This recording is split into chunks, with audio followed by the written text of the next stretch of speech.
there's like a huge moms group, like thousands of women in it, actually stay-at-home mom group. Somebody anonymously said, ladies, how often are we showering? And the amount of women that said once a week like blew my mind. It gets weird. Like there's nothing normal in porn. It gets inhumane. Even more so than that, I think people don't realize how that will affect their marriage later. I really want to know, you briefly went over that you had a point where you were like, you know what, that my son needs to be first priority essentially. But what was that actual moment like? Ooh. You really care about how your kids are raised. What does this woman look like? Gosh, this imaginary woman. Man, you're putting me on the spot here. Hello and welcome to the Harmonized Podcast, where we learn about the interconnectedness of the mind, body, and spirit. Today, we're joined by one of the first local content creators that I began to follow, and she was actually an inspiration for me to begin my own platform. And today, we're going to be talking about our content creation journeys, as well as parenthood, health, discipline, and faith. And if you get some value from this podcast, don't forget to hit the like and subscribe button and help us reach a larger audience. But without further ado, Lauryn Flotis, thank you for being here. Yeah, thanks for having me. I think it's awesome because you'd reached out to me a long time ago about like how to start, and then you surpassed me. I noticed that. I wouldn't say surpassed. I thought it was awesome. I was like, wow, he's really dedicated himself to this because it takes a long time to grow, especially a YouTube platform. And so the fact that you're progressing so fast is a lot of dedication there. Oh, thank you. Yeah, it is definitely a grind, as we're about to dive into. So yeah, why don't we just start with content creation? Like, what made you want to start creating content?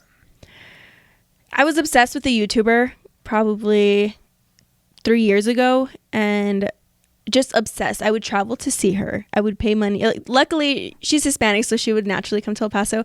And I was there. I was seeing her. I was going to go see her in Phoenix, but she canceled for one of her trips. So I was just obsessed with her. And more than anything, I was obsessed with her lifestyle, which primarily like her source of income was not YouTube. She's an actress. She does all kinds of different things.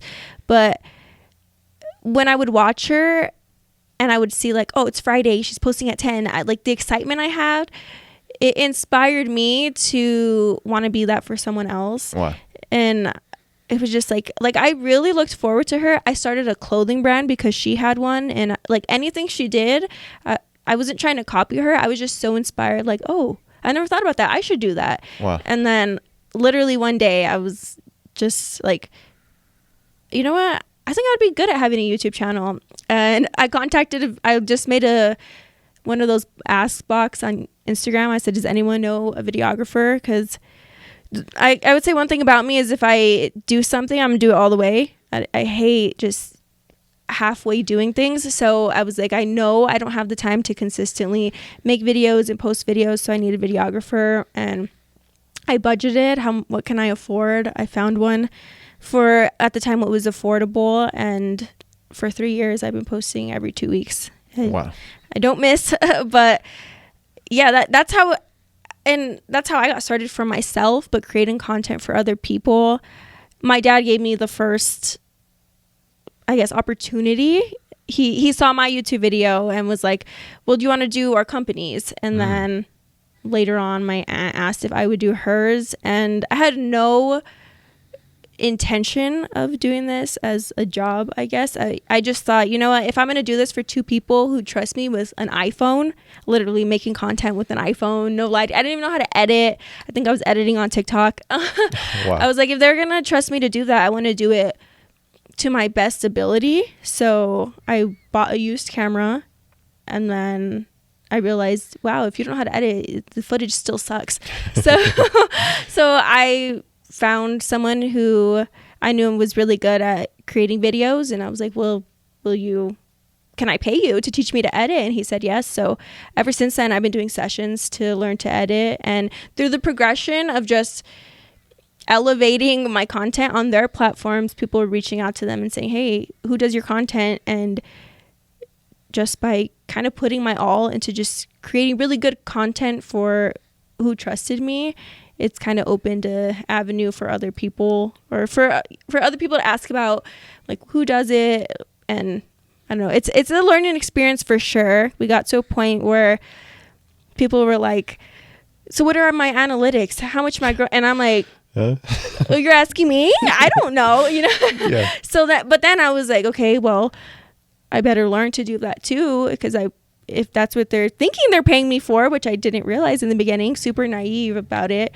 I want to know what I'm talking about in that area as well. So I'm learning every day with it, but it has opened a lot of different opportunities for brand deals and people in the community for sure. Like, will you come here and have this meal and post it, things of that nature. So that's been cool. Oh, that's awesome. Yeah. And the consistency is very impressive because it is a lot of work to film or plan, film, edit, post. It's just so many hours go into each one of these videos, and to be busting out 2 a week is awesome. So whoa, 2 a month. 2 a month. Sorry, my bad. 2 a month. But no, that's still that. There came a point where I was like, what do I even talk about? I kind of had to figure out what people liked and didn't like, because in the beginning I tried to mimic the YouTuber I liked, where she sat down and she talked about money, and I liked that kind of stuff. But I was 20 years old when I started, and it's like, who is this girl talking about money? Not to discredit myself, I felt like I did have good information in that video, okay? But people were more interested in my day-to-day life, so I pivoted, and that's kind of the form of content I put out now for myself. Beautiful. What about that first content creator resonated so much with you? Because there's so many YouTubers out there, but that one, you said she just inspired you and got you fired up. What about her just resonated with you? It was the freedom that she had with her life. Wow. Because it wasn't the money. It was like she lived in LA and her family lived in New York. And how often she got to see them. She literally got the best of both worlds. And I was like, wow, she really dedicated herself to having a life that's flexible, where she gets to make the calls, where she was passionate about the clothing line, and boom, she got to have that because she was just so disciplined, and anything she set out to do, she did.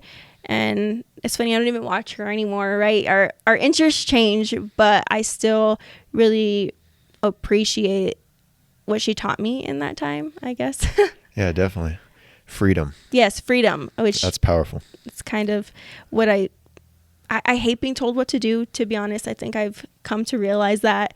And I even more so hate when people tell me how things are going to go. Like, when you have kids, it's going to be like this. When you get married, it's going to be like this. Because you're so young, it'll be like, I hate that. And so I just love that she kind of went against the grain. You said, let me show you how I do it my way. Yeah. I mean, my husband and I are going to Hawaii for a month in July. What? Right. And so that's everything. People still are like, why are you taking your kids? Why are you doing that? Like, all the questions, even though it's what everyone wants to do when they retire. Right. So I think we're a little bit mixed up about how life should or shouldn't go, or just because someone says it should go a certain way, that you just have to abide by that. Yeah, no, for sure. It's like a societal norm. You work till you're old and then you retire, and then maybe you can vacation. It's right, like, right. I want to enjoy it while we're young, when we have our energy, our youth. And I want more kids. And so if I just accepted the idea that I should go when it gets less difficult, it will just get more difficult, more expensive. 100%. And I'll probably never do it if I keep thinking later. Yeah, like it'll be better later. Yeah. And then later never comes. Right. Oh, no, that's cool. I definitely want to dive into that here later, but I want to hit content a little harder. Okay. So what are some of the challenges that people may not realize go into creating content? Like, for my son, he's like, I want to be a YouTuber. This was before I started. It was like his dream to be a YouTuber. And then he sees me starting to do it, and then he no longer wants to do it anymore because he sees all the work that goes into it. Oh, I was like harsh critic. Yeah, no. Right? Well, now it's like he doesn't have that same dream anymore. And I think it's because he sees the amount of work. Because I would tell him, I was like, yeah, you got to be a YouTuber. It's not super easy like all these guys make it look like. It's a lot of work. And then I started becoming a content creator, and he saw that, and now it's like, maybe that's not what I want to do, but I don't know. Can you talk a little bit about the grind? I think everyone knows it takes consistency, but I think deeper than that, you need to figure out what do you suck at? Is it time management? Do you not have good quality equipment? Like whatever you really suck at, what the things that could make you quit or make you not succeed, how do you eliminate those? And you think about that right away. For me, it was time. So I'm getting a videographer and I'm paying him upfront monthly so that I don't miss a video, because I already paid for that. I'm not going to miss it. Nice. And he's editing everything. So all I have to do is show up and save my money to pay him each month. Yeah. Right. So just eliminating the areas that you shouldn't have too much confidence in, enough confidence to do it, but don't be naive that everything's going to go perfect. And I'm all about, in every area of my life, how can I prevent myself from failing later? Like, if there's so many things that can go wrong in our lives, so take control of what you can before it escalates. So I guess to sum that up, it would just be, how would I phrase it? I definitely got outsourcing inefficiencies in there. Yes. Just making sure you know Your weak spots? Yes, thank you. Your weaknesses. Just being aware of your weaknesses and not letting arrogance kind of overtake. Yeah. Yeah. Like I got to do everything myself. Like Yeah. I got to do it all. So yeah, you outsource the videography, which was a huge bonus to you in the beginning. Helped you take care of that spot where you were lacking the skill, but then also you got to learn from that and then develop the skills by watching him and learning from him. Yes. Yes, for sure. He's the one that, his name's Leo. He is the one I bought the camera from later. He's the one that I asked to help me edit.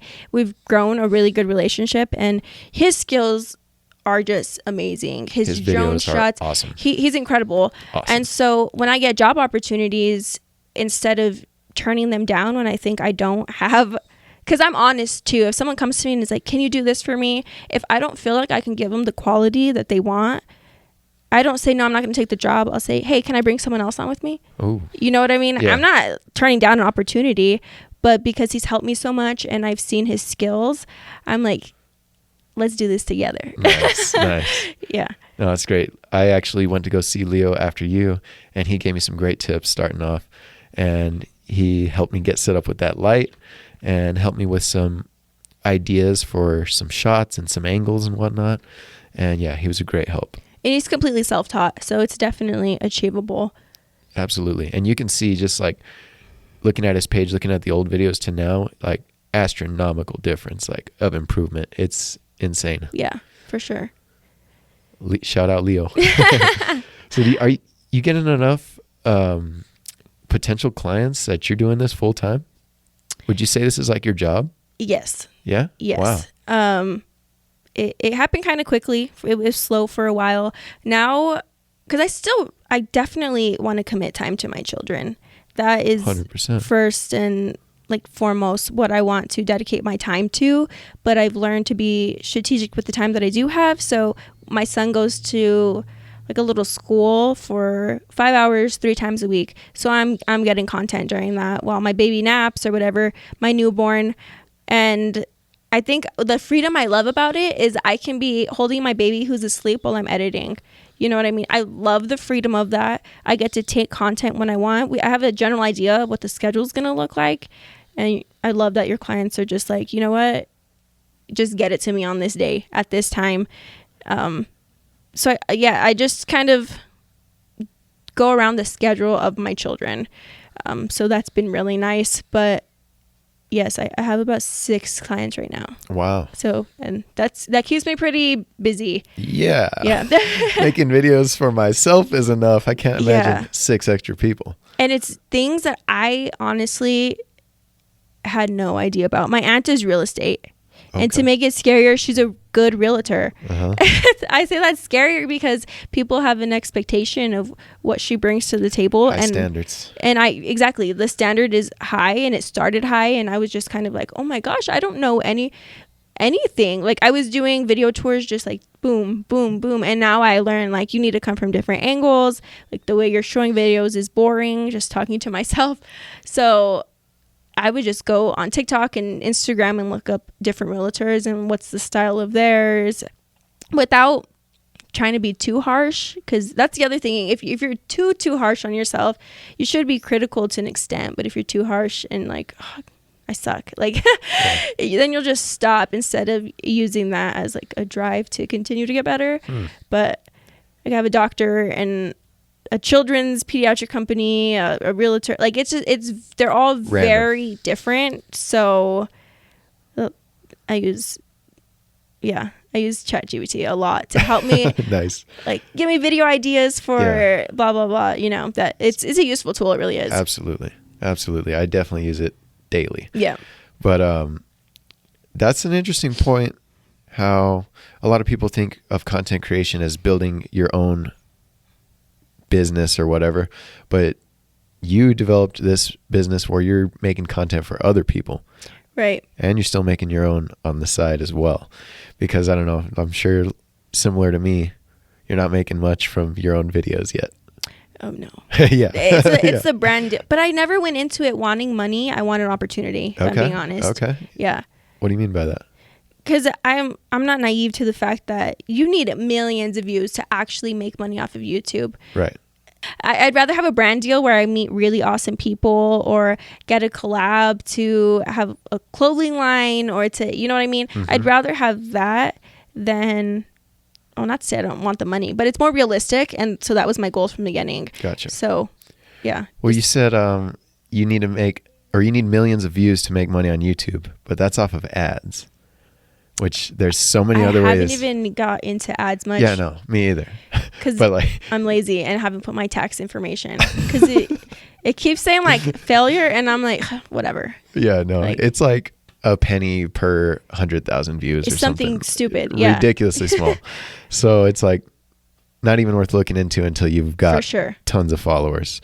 So, but there's many other ways that you can make money through YouTube, and that's what I've been trying to explore, and trying to find one of these avenues to eventually be able to do this full time and have that freedom like you're talking about. Yeah. Because right now I'm still working a 9 to 5, and to squeeze in the amount of content that I'm doing, it is an absolute grind. I mean, go to work 8 hours a day, go to the gym, come home, cook, do dishes, an hour or two of content, and then go to bed. And that's like every single day. You're not even breastfeeding. Yeah. Good call. Good call. Yeah, no. So it's like, for what? And for the opportunities in the future. And the nice thing about it is we're building something. That's what I like about it, is it's building. And eventually it is going to lead to something. And it's only a matter of time. Yeah. Now, I don't know how long it's going to take. It might take 10 years. Hopefully not that long. But if it does, so be it. I'm like, these are one thing, it's like a digital asset. Like, once you make a video, you only have to make it once, and then it's there forever. Yeah. And people can come back and reference it or watch it, and those old videos are still racking up views. So that's the cool thing about YouTube, is it's, once you make a video, it's there forever. Yeah.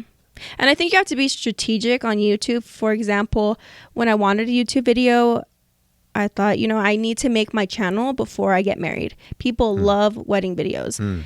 I think that video has like 60,000 views. My highest video, it continues to go up by the thousands, but that was all intentional. It wasn't like I just wanted the memory up there. It was because that's a high search. But what I think you're doing, bringing people on, having a podcast, that's going to grow you the quickest, because people like me who are going to share this video on their platform, it's just brings you more of an audience. That's exactly what I do with my clients. That's always like a strategy. I didn't read that anywhere. It's just what I've seen by the numbers, is go do a review at a restaurant. Go do this or that. I'm not saying like bash anything. Even on my own page, if I don't like something, I just won't post it, because I'm not going to do that. But my parents are enemies. Yes, and my parents are business owners, so like I never want to come from that place. But if I do like something, I'm sharing it. Hey, can we collab? And it's grown their page. Almost all of my clients, when we have collabed with a local company, it is by far their highest views. Wow. And that was free. We didn't pay for an ad. We didn't, you know what I mean? Yeah. So. Yeah, you're getting the viewers from both people, and so sharing you're both point of views. Genius. You just bring on people with platforms, and there you go. It does help. But for me, the reason I started it was to talk to people and learn from them. Yeah. And share that with others, because I know a lot of incredible people, and I'm like, I want to be able to learn from you and give other people the opportunity to learn from your incredible experience, knowledge, and wisdom. So that was the main inspiration behind it. But also, you're right, I did get it from a YouTube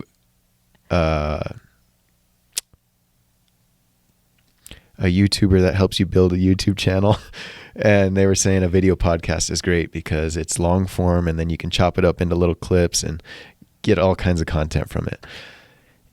It's got its pros and cons. I mean, yeah, long form is scary to me from my experience. And it depends on your audience. So when my audience, it changes. When I became a mom and I look at my analytics, I have women in their 30s versus when I didn't have a child, I had a lot of 18-year-olds. They hated my long form. Hated, you know what I mean? And my mom, my mom followers or subscribers are like, longer. We want to see this. We want to see that. They want to learn more versus be entertained. So. Wow. No, that's cool. And I am trying to get into more long form. Like, this is my only long form right now is the podcast, but I'm trying to get into these other videos. And the challenge has always been for me is the footage, because I first started out making gaming videos, and that was super easy. And I made 3 videos that crushed it right out the bat, 25K views each. And Dang. Each one I was getting like 20 to 70 subs. I was like, whoa. Maybe I need a game. Yeah. Yeah. I was like, okay, this has potential. But then I started thinking about it. I'm like, this isn't the niche that I want to be in. Right. I was like, if anything, video games are a distraction to the real things I want to do in my life. Why am I spreading that and distracting other people from their real goals? So I shifted my niche completely into the health and wellness field. And now my issue is footage, because the gaming, I could just record what I'm playing on the game, and that was the footage, and I could talk over that. Yeah. But now it's like, I just sit in front of a camera and talk. It's like, yeah, yeah, you can do that. Yeah. But getting B-roll and all that other stuff is going to help you out. That part is so important. Yeah. B-roll is important. And that's the hard part for me. No, that's the easy part for me. Really? I like that part. The B-roll. Yeah. You get to be creative versus having to be liked. Okay. Maybe that's an insecurity of mine. I don't know. But maybe this is a therapy session. No. That's interesting. You get to be more creative with it, flexible. It's like, oh, that's a fun shot. Yeah. You can't get canceled off B-roll. Fair enough. Yeah. Yeah, I'm definitely more in the cancelable field. I do think so. Risking my platform just being on here. No, I'm just kidding. Just kidding. Yeah, no. The health and wellness field. I'll challenge the pharmaceutical industry, the medical field, pretty often. And I mean the conservative field. Yeah, pretty much. So yeah, I get some pushback there, and it's most noticeably with the views. Like when I hit a hot topic like that, my views are way lower. Like even just on Instagram, if I throw a story on there with raw milk, I'll get like 25% of the views that I normally get, which is weird. And like I'll have like this amount, and then I'll throw a raw milk post, boom, 25%. And same thing with hunting. It feels like that one gets suppressed too. I don't know. It is. Maybe it's just not interesting posts or what. It could be a variety of things. Yeah. But that is interesting. It is. I don't know. Maybe I'm just putting boring posts about raw milk. Yeah. And a lot of people aren't too interested in that. But when you do get a crowd that's what matters. Like people are going to like that you talk about things that aren't the norm. Yeah. Actually, I'm more careful with mine. I really am, because I guess a part of me doesn't like to ruffle feathers. I hate saying that because I don't want to be like that. But it is true, especially when you're putting yourself on the internet and you're in a position where like restaurants aren't going to bring me on if I'm like a super controversial person. That's right? True. So you do lose opportunities. But me personally, I love platforms where people are just real and raw. Even if I disagree with them, even like I really like watching stuff about politics, to be honest. And whether I'm watching something for the left or the right, people who passionately talk about it without caring, I can respect that. Yeah. That's an attribute of people that I really, really like. So yeah, keep making these controversial yeah, posts. I think I will. It does close you off to some opportunities, but it also opens the door to some others. And the nice thing about, I would give you a little pushback is you can't make everyone happy. Yeah, no, you're so right. There's And always that's going to be biblical. people that are going to be hating. Yeah. Regardless. So speak your truth. I don't know. Just say what you mean or say what you feel. But what's the hardest thing for you to push through creating content? Gosh, at this point in my life, that's the easiest thing for me is content, to be honest. Really? Honestly, if anything, it's putting up a camera when I'm trying to do all the mom things and edit and work out. And there's just so much going on in my life right now with a newborn and a 1-year-old and everything else that it's like the last thing I want to do is pick up a camera. The last thing. But I genuinely do see value in sharing my life because I feel really good mentally as a mom, as a wife. Like, I feel like I really have really good habits right now and have for a while. And those are things I want to share because life is difficult for a lot of people. And I feel like if I can help people, if seeing me in this space and getting inspiration for it is going to help someone, then it's worth it. Totally. If I was just like on there, just trying to make a name for myself, I'm not pulling up a camera when I'm trying to cook dinner and hold a baby and do the million things, like uninterested. But if it helps someone, like I was helped, then it's worth it. So really, it's the days I know are going to be busy are the best content days, but the days I'm like, no, I'm not doing it. I don't have it in me today to do it. Yeah. So it's really just getting out the camera. Yeah.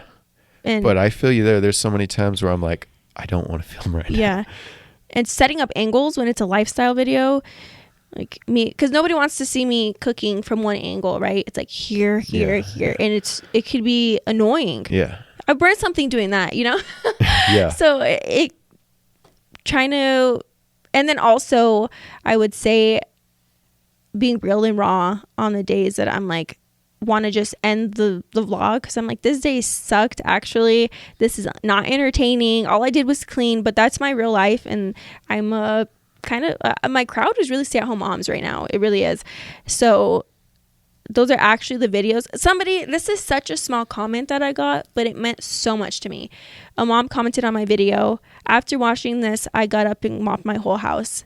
Wow. That was enough for me. Yeah. To be like, wow. Let's go. Yeah, because it's something so little, it feels like, but when you're in just the grind of everything, mopping the floor sounds like the last thing you want to do. But like if my video literally made you get up and do something productive for your life, and it was late at night, and if you got to wake up feeling positive tomorrow about yourself, about who you were as a wife and mom, like that was enough.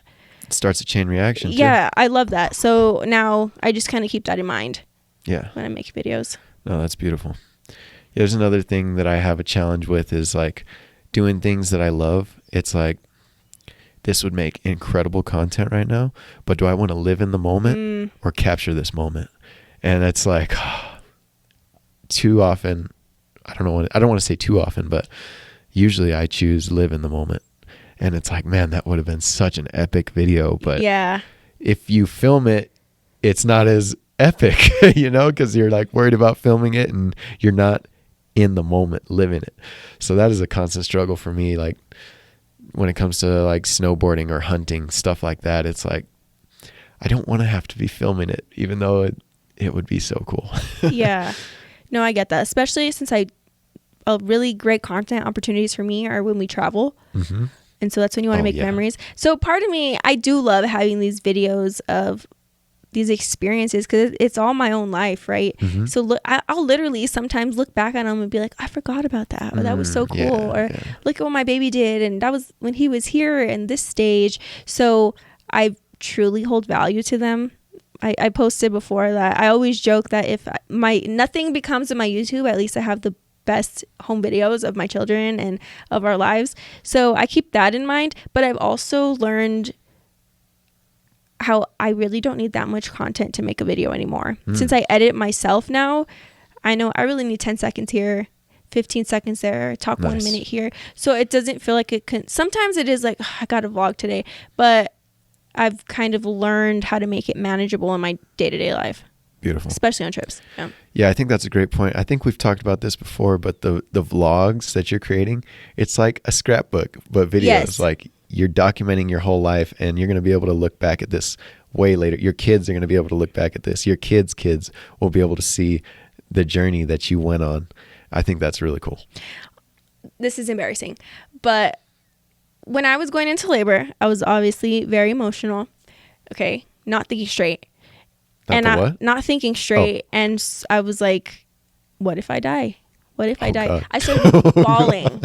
And I'm telling my husband, I'm crying, and I'm like, Josiah, put all of my videos on a jump drive. Download them all and put them on a jump drive so they can watch it back and know what I'm like.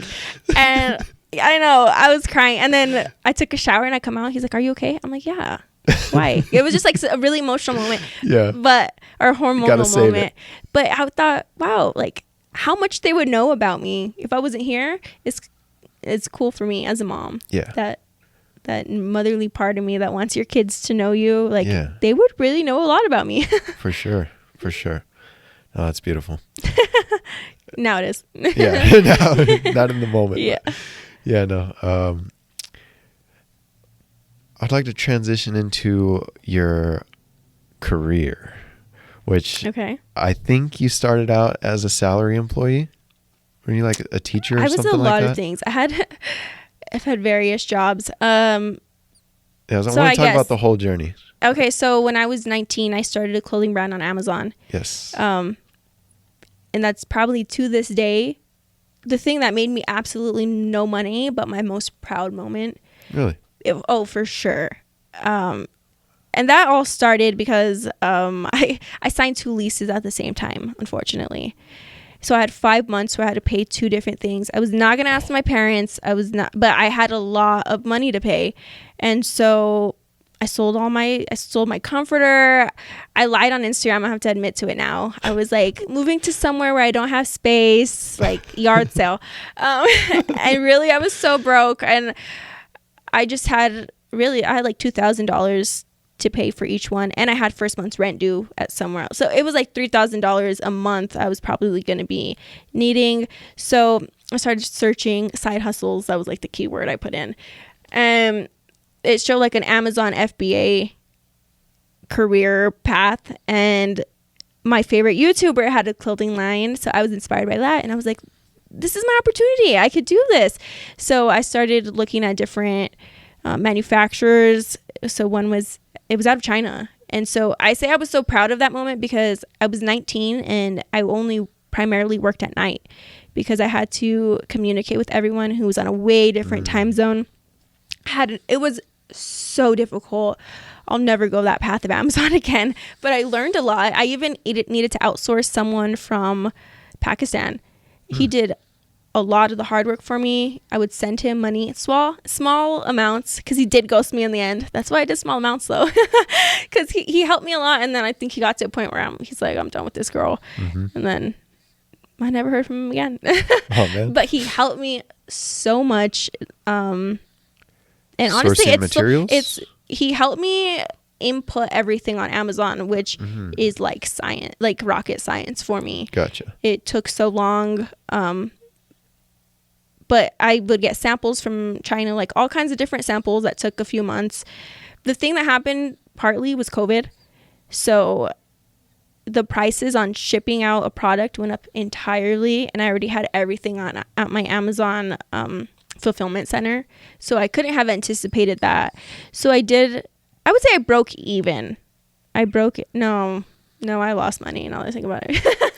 I did lose money, but I'm a calculated risk type of person. So I only invested money that I was like, if this never comes back, I'm going to be good.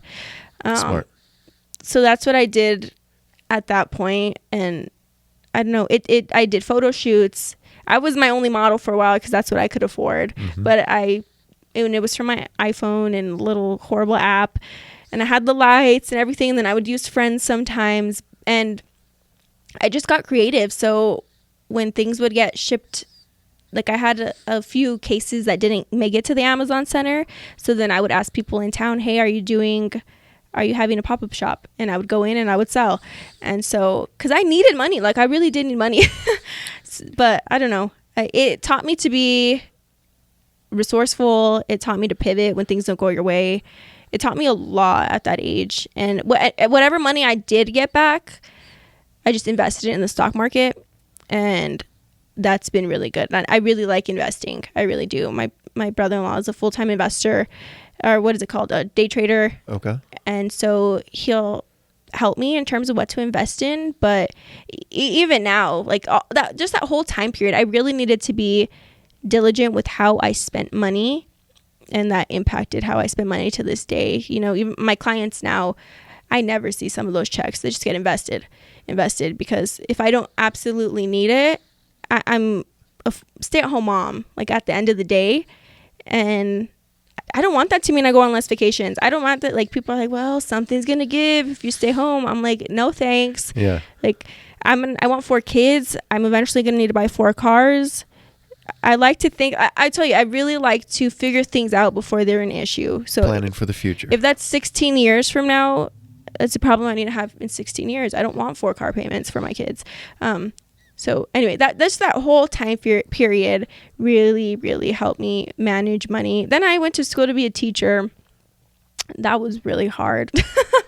That was difficult. That whole process was difficult. I don't even know how I got into teaching, but I was in teaching, and it just so happened that I got pregnant and I never went back. But I met some great people. I was a sped teacher. I loved my kids. But it was a very short-lived time of teaching. But yeah, there was a lot of different things. I was a registered behavior technician, so I was essentially a therapist for children with autism. I worked a pretty long time. Like I said, my parents own a company, so I started working when I was 7 summers, and I was laughing because I was I tell people, I feel like I've been working for years at my parents' business for years. And when I applied to get a home, the bank has to check how long you've been working somewhere. And he was like, how come it says you've been working at Mecca Therapies for 17 years? I was like, I knew it. I knew, like, I'm ready to retire there soon. So that helped me manage money too. I got little tiny checks when I was like 7, right? When I was working those summers. But if I wanted to buy back to school clothes or candy or chips, I had to budget that. And so that really impacted how I spend money. I had really good examples of how to spend money. My dad bought me some cows when I was little. And so, not even little, I was in like high school, okay? I was in high school, that's not that little. But when I got married, I sold those head of cattle, and that paid for the flowers of my wedding. And so just different things that I've been fortunate to have opportunity to be in a position where I learn about money, I guess. Sounds like you've had your fair share of entrepreneurial and salary employee life. Yeah. And I don't know. It makes me even, when I have an Amazon return, because you don't know this, but when you return something to Amazon, the seller on the other side has to pay a huge fee for you to ship it. They have to pay for you that shipping it back. They pay for that. And it's just so much that the seller has to do. So sometimes if I have a return, I'm like, I'm gonna just keep it, because I feel bad for the person on the other side, just because I know what that was like when I would get a return. I was like, no, this is so much money coming out of my pocket that I wasn't anticipating. So I'm like, I'll just keep it. I barely started returning stuff like 5 years later after the fact, because I just knew the feeling sucked. Yeah, definitely. I think you learned a lot of incredible lessons, like you mentioned, from starting that clothing brand. And I think in the future, with your bigger platform, you're going to be able to attack that again with your experience and kill it the next time. In hindsight, I talked about brand deals. Yeah. I would love to have a clothing brand again, but not on my dime. I want someone else to be like, hey, we see you as an asset to our company. Let's collab. Then I can have the creative freedom. Risk-free. Yeah. Beautiful. Calculated risk. I'm all about that. And it takes both. My husband's like, someday, I know he is so ambitious. He's going to really create a name for himself, but we are opposite in that aspect. He's like, let's do it now, let's do it. And I'm like, but where's this penny and where's that penny? So we're different in that area. That's where you have balance. I guess that's what you can call it. Oh yeah. So you went from salary to entrepreneur, and then content creation, or did you become a mom before that? I started YouTube when I got engaged. So I guess I started YouTube before. Yeah. Gotcha. So you did it all, and then you had a baby. And then I had a baby, which was my ultimate goal. Really? That was my real dream. Yeah. How come? I've always wanted to be a mom. I think but I never had a desire to be a stay-at-home mom. I didn't even think about it once. My grandmas weren't. My mom was a business owner, so I actually saw the opposite example, and I saw how good of a mom you can be while still working. So the fact that I am one, I don't know how I got to this point, but I'm glad I'm here. Yeah. I think it's beautiful. I get to wake my babies up every morning, feed them breakfast. I know what's going into their bodies, and I really take this job seriously. And I say job in a positive way, to be honest. I'm intentional. When my son's home with me, like, no shade to anybody who lets their kid watch TV. My kid watches TV, but he's not doing that all day. We're doing puzzles, we're doing matching. I have him all kinds of therapies, so that he still gets like the school feel. We're going to parks every single day. Like, I make sure that his childhood is an experience, because that means a lot to me. Motherhood has transformed me entirely. Yeah. Wow. How so? I saw a quote that said, maybe it's not about who you become, but who you raise. And I think for some people, that's disgusting to hear. It's like, so shouldn't you care about yourself? And it takes me to another quote that says it's not about not caring about yourself, but caring about yourself. Wait, is that it? It's not about not caring about yourself. No, wait, let me get this quote right, because it's a good one. Oh, it's not about not thinking about yourself, but thinking about yourself less. And I love that one, because it just changed my perspective on the fact that, maybe this life is not about me. Maybe it's not about my name being known. Like, if I can raise really amazing humans, and 4 of them, I think I want 4 kids, I think. Ask me after 3. But, if I can get them to be awesome people who are caring and love the Lord and serve him, like, that's enough for me. I don't need my name in a magazine or on TV, or, you know what I mean? Yeah. And before kids, like, everything was about me. I was in a space of a YouTuber where I was like, how can I be an impressive person? And now as a mother, I'm like, this thing's hard. How can I help someone else get out of their funk and create healthy habits and feel good about themselves, and in return be a really good mom? That's very powerful. Thank you. I had a similar experience with my son. I had him at a very young age. I was 15, not ready for him. And that was chaos, like the first 3-4 years. But then it hit me all of a sudden, I don't know, maybe like around 5 or 6. And I was like, whoa, wait, this is way more important than anything else. And I need to dedicate the majority of my time to helping create this human, like you're saying, helping nurture and do intentional activities to help his development, mental, physical, spiritual. And yeah, it's been my main driver since I moved out to Dallas. I was out there for 3 years after college. That was the first job I got out of college. So I'm out there, and it was a pain in the butt. I'd have to fly him out during all his school breaks. And I'm like, first opportunity I got, I moved back. Because right now he's 11, which I'm like, these are the critical years where he really needs me right now. So that's why I moved back, and I'm just trying to get as much time as I can with him and help him develop. Because like you said, it's very important to be intentional with what they're doing, because otherwise what is he going to be doing? Going to daycare, eating the junk food, coming back, watching TV or video games. Like, of course you're going to learn something there, but if you're doing other things with them, you're not only building that connection with your child, but you're also helping guide them with your experience and your morals and your values, and you're raising them to be like you. Whereas the other way, they're being programmed by society or whatever.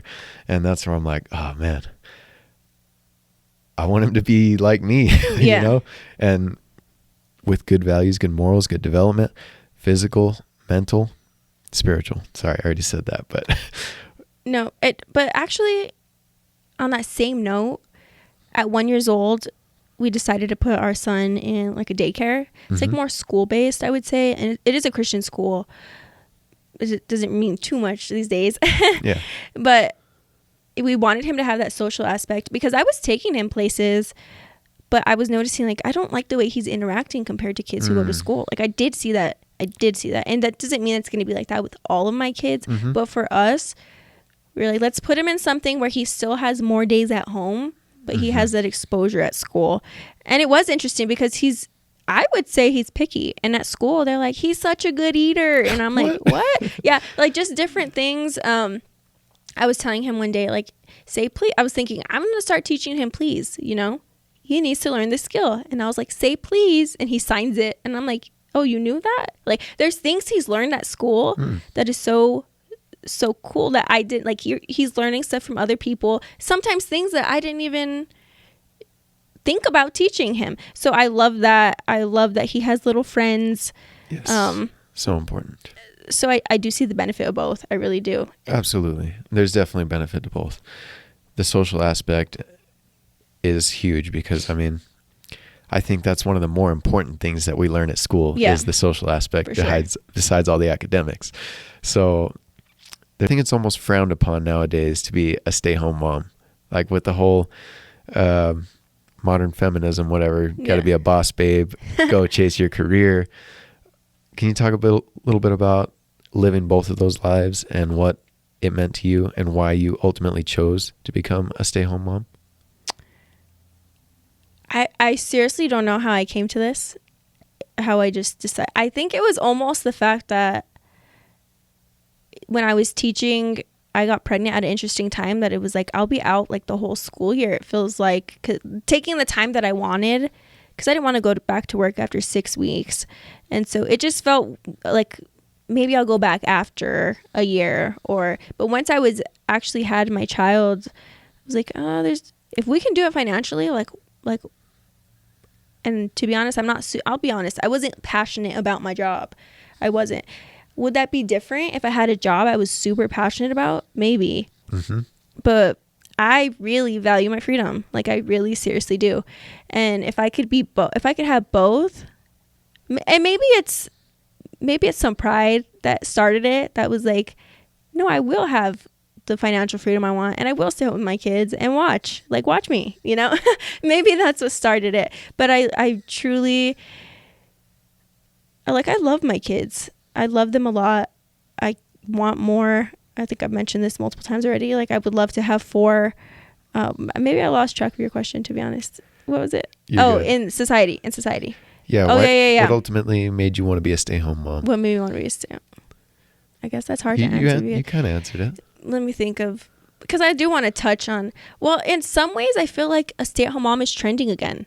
It is trending. And some people are really mad about it. It's making a comeback. It is. And yeah, some people are offended by it, which is like, if you don't like it, don't do it. Yeah. Like point blank period. If you want to work, go work. Like I personally don't think every single woman is meant to just stay home. Yeah. I think, does it benefit your kid? Absolutely. 100%. But I also think women have other purposes, like they could be really good whatever it is. I would just say make sure you're not working just to work.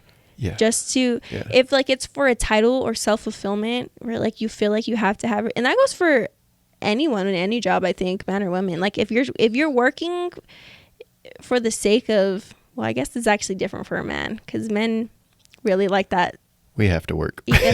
Not that I was gonna get on the. Yeah, please work, man. No, yeah. I guess I'm struggling to word this. I guess just to summarize my point of view on that, it would be that if you're really passionate about something and you think you could really like make a difference in some area, then by all means work. My mom, she made dinner every night still. And actually my dad would help sometimes too, and he has like 5 businesses. So I think it's possible to be a working parent and still be really great at what you do. My dad coached us. Dude, I'm getting so off topic. I'm so sorry. Now I'm talking about my dad. Keep going. It's what you grew up with, so it's what you're able to compare to what you're doing. Yes. Now. I don't know. I definitely don't feel like I live a suppressed life. Like some people might think stay-at-home moms do. Some people think That's they're a great really point. there's actually, my news feed is all stay-at-home mom stuff and like positive things, but it's also moms who like to brag about all the things they have and how they don't have to do anything, and I don't like that point of view of it either. Gotcha. I like really glamorizing it, and shaming moms who do work. It's kind of weird, the stay-at-home mom versus not stay-at-home mom It is weird. crowd. It's just like do what's best for your family. Yeah. That's how I feel about it. I think you're right. And you mentioned if you have that drive and that passion for your job, absolutely go chase that. I think there's a lot of cases where people feel pressured to chase their career when it's not their passion. That's the point. Thank you. That's what I was trying to say. Because if that's it, like there's nothing at the end. No fulfillment at all. And then you're older, you can't have babies anymore, and then it's like, what did I do all this for? We do have a clock. Yeah. And I think a lot of people take offense to that also, but that's actually like medically, it's a fact. It is. We don't have forever. Granted, are there different ways to now? Like, can you freeze your eggs? Yeah, if you have the money. That's a bit. Yeah. Can you get a surrogate? Yeah, if you have the money. So like, what's also realistic?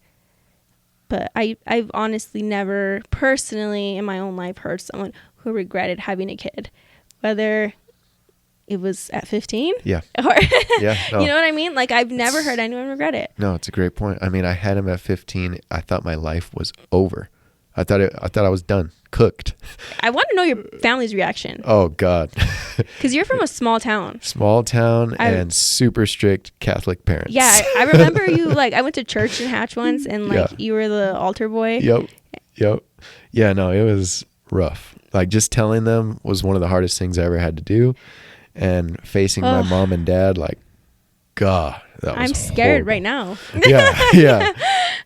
It was crazy. And then the next 9 months were just like some of the most miserable 9 months of my life. And then once he was born, everything was fine. Like, they're like, oh my God, grandson. Right. Like, and then I still struggled with that initially, like balancing high school relationship. You were like still fresh into high school. Yeah, I was a freshman. He was born. You were a freshman. Yeah. I thought you were a sophomore. He was born when I was a sophomore. But oh wow. Yeah. So I was 15. He was born 16, and still managing the relationship with mom, trying to raise a child, trying to grow up, fitting in at school. It's like there was just so much chaos going on in my life. Man. But I'm so thankful for it. Like, I wouldn't be half the person I am today without my son. It's like he's been a motivation, a driver for me. He's taught me so much about myself, and raising him, teaching him. I see a lot of the things I don't like in him. I can see it in myself. After I reflect on it, I'm like, wait, why is he doing that? Yeah. Oh, wait, I actually do that too. Maybe I should adjust that because he's learning that from someone. So I really want to know, you briefly went over that you had a point where you were like, you know what, that my son needs to be first priority essentially. Mm-hmm. But what was that actual moment like? Ooh. That's a great question. And actually, my mom called me out on that recently too. She's like, when did that change? Like, you weren't always like that. I was like, because I had wondered, because you seem like a great dad now that really cares a lot about every area of your son's life, but I couldn't imagine that was the dad you were at 15. Obviously. No. So yeah, they're like, did something actually occur? Like, what was your come to Jesus moment? Yeah, no, that's a great question, and I'm having to think about that right now. I think I was out in Dallas, away from him, and I had him for a summer. I had him the whole summer, 8 weeks straight, and it was just us two out there, and I was like, oh no, this is what I'm supposed to do. I'm meant to raise kids. It's like my number one thing. Like, just making meals for him, taking him to jiu-jitsu, going and teaching him how to swim, going to the amusement parks, whatever, just doing all this stuff with him, making sure he has stuff at daycare. I would make him watch a documentary and give me a little report on it, so he's not just there brain dead the whole time. And then just seeing how much he grew in those 8 weeks was like, oh wow, if I had him full time, he'd be a different human. So that's why I was like, I need to maximize my time with him. Yeah. I need to come back. And hopefully I want more kids, obviously. And hopefully my next batch is with my wife. Batch, wow. Yeah. With my wife. But just seeing that change over those 8 weeks, and even his mom's sister, she told his mom, she's like, Luke's different. I was like, and she's like, in a good way. I was like, oh wow, thank you. Yeah. So I was like, just seeing the impact that I could have over that small period of time, it hit in a deep place inside that I didn't know I had. And it's probably a little scary. Like, if he could change this much in this short amount of time, Yes. he could do the opposite. Absolutely. That's life-changing that you came, like, to have a father figure in your life is, I mean, it shaped my life entirely on how I date and how I view myself and like my confidence. I attribute so much of it to my dad. So important. That's important. Yeah. Dads. It's overlooked nowadays, the importance of dads. But I don't know. It just came out of nowhere, and it was something so deep that I'd never felt before, and it was like this fire just got lit. Sounds like the Holy Spirit, maybe. It really does. Yeah, it really does. Really does. And yeah, so that is why I wanted to talk about the parenthood stuff. Is like, so many people are afraid to have kids nowadays because it's like, kids are expensive. You can't do anything when you have kids. It's like, it straps your life away. But we can both say the opposite. Like, is it harder? Everything I do is harder. Like, a vacation is not what a vacation used to be. Like, I have a friend and she's always tanning, reading a book. I never even read, but I'm like, I would love to read a book. You know what I mean? I never even tanned. I would love to tan. But like, every aspect of my life is more challenging. Making dinners are more challenging. Traveling is not. We've had flights where my son has cried the whole flight. I think I cried at the end. Like, seriously, it was so stressful. But it's like, what's the alternative? I don't do the things I want to do, and then I'm bitter about my life. No thanks. I'd rather go through the struggle, struggle on those travel days, and then enjoy. There will still be struggle when we get to the destination, but at least I'm living a life that I chose. Fulfilled. Yeah. Fulfillment from the children for sure, but I think also, especially as parents, like, sometimes I want to go to a restaurant and I'm like, ooh, my toddler had a day. I don't think I want to do that. And then I'm like, no, but you want to go to a restaurant. He's going to be fine if you can get over your anxiety or your fears. Like, he's going to be so fine. Just give him a car, give him some food, take him somewhere with live music. You learn to pivot. He loves places with live music. But yeah, because I think especially for a lot of moms, you just want to do what's safe or careful. Safe meaning less chaos. I mean, that sort of safe, not actual safe. So just I'm very passionate about still doing the things that you want to do and bringing your kids along with you. Yeah. You're a living testament of that, and your YouTube channel. Yeah. Thank you. Yeah. I try to incorporate them into everything, really, even my workouts. Yeah, no, and I think that's the best way, because you're living by example and you're showing them how you live, and they are going to grow up thinking, wow, that's how I want to live. Yeah, I want it to be the norm. Like, I want them to want to work out. I cook a lot from scratch, like my bread, or just a lot of different things. I would love to do pasta. My husband doesn't really like carbs, so that makes things a little complicated.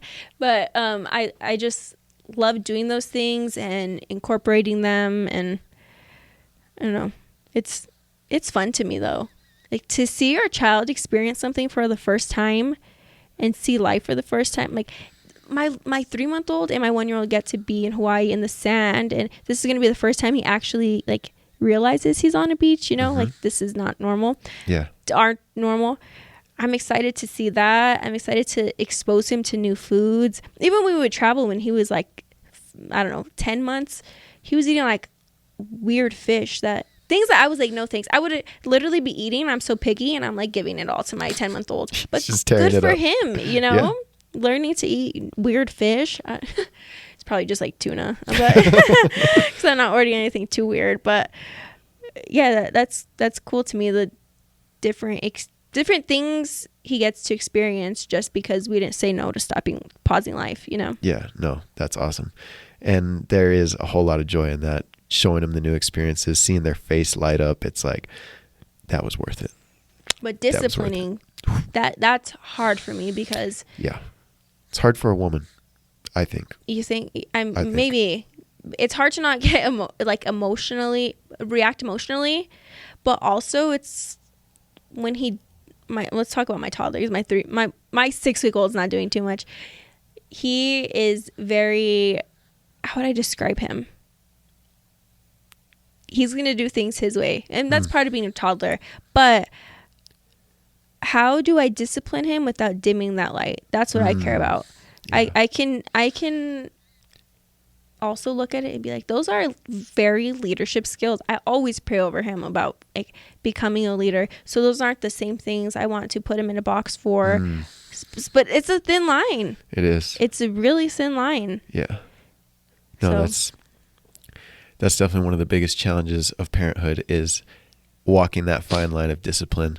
Is you got to discipline enough, but not too much. Yeah. Because you want them to become who they're supposed to be. You don't want to completely trap them in a box, because then they're going to hate everything. Yeah. But you can't let them run loose, because then they're not going to fit into society. So, but fitting into society, that feels a little weird to me. I don't like the way that sounds. I get what you're saying. I get what you're saying. But yeah, discipline. That is a tough one. And we're on very different discipline stages. Very different. Yeah. I mean, for me, it was extremely tough because I only had him half the time, less than half the time. And I had to make up for all that other time, because I could discipline him when he's with me, but then he'd go back and have his bad behaviors with mom, and then come back with me, and he would have those bad behaviors again. So I'd have to start from scratch. And I basically had to counter it with extreme discipline. That sounds hardcore, but I didn't tolerate nothing. And then he came to realize, oh, dad doesn't tolerate nothing. And then he didn't test me anymore. Like one of the things, like fake crying, I'm sure you've experienced that. Yeah. He was doing it up until like 8. And I'm like, hey, buddy, that doesn't work with me. Yeah. I know that works on your mom, but that doesn't work with me. And he stops instantly. I'm like, see, you were fake crying. And he's like, yeah. No, I wasn't. Like, I was like, okay. But fortunately, me and Josiah are very much on the same page when it comes to disciplining, at least to this point. We're both pretty respectful about if my son did something with me, through himself, whatever, and I'm disciplining him, my husband, if he chimes in, it's only in support. Nice. Versus... And that's the way it's got to be. And if I don't agree, or we don't agree, it's like after it's already done, later on in private, like, yeah, hey, I don't know if I would have, you know. Yeah, for sure. And he's just a great partner overall, which I think is so important to have in motherhood, especially if you're a stay-at-home mom. Seriously, to have a husband who like respects your role. I'm not even kidding. The first year of being a mom, I'm pretty sure my husband told me I was a good mom every single day. Wow. And that was so important. And I like it was such a confidence booster, right? Especially because not every day you feel like a great parent, especially when you're in like those hard times and maybe you did have to discipline almost all day, and your husband's like, oh, you're a good mom.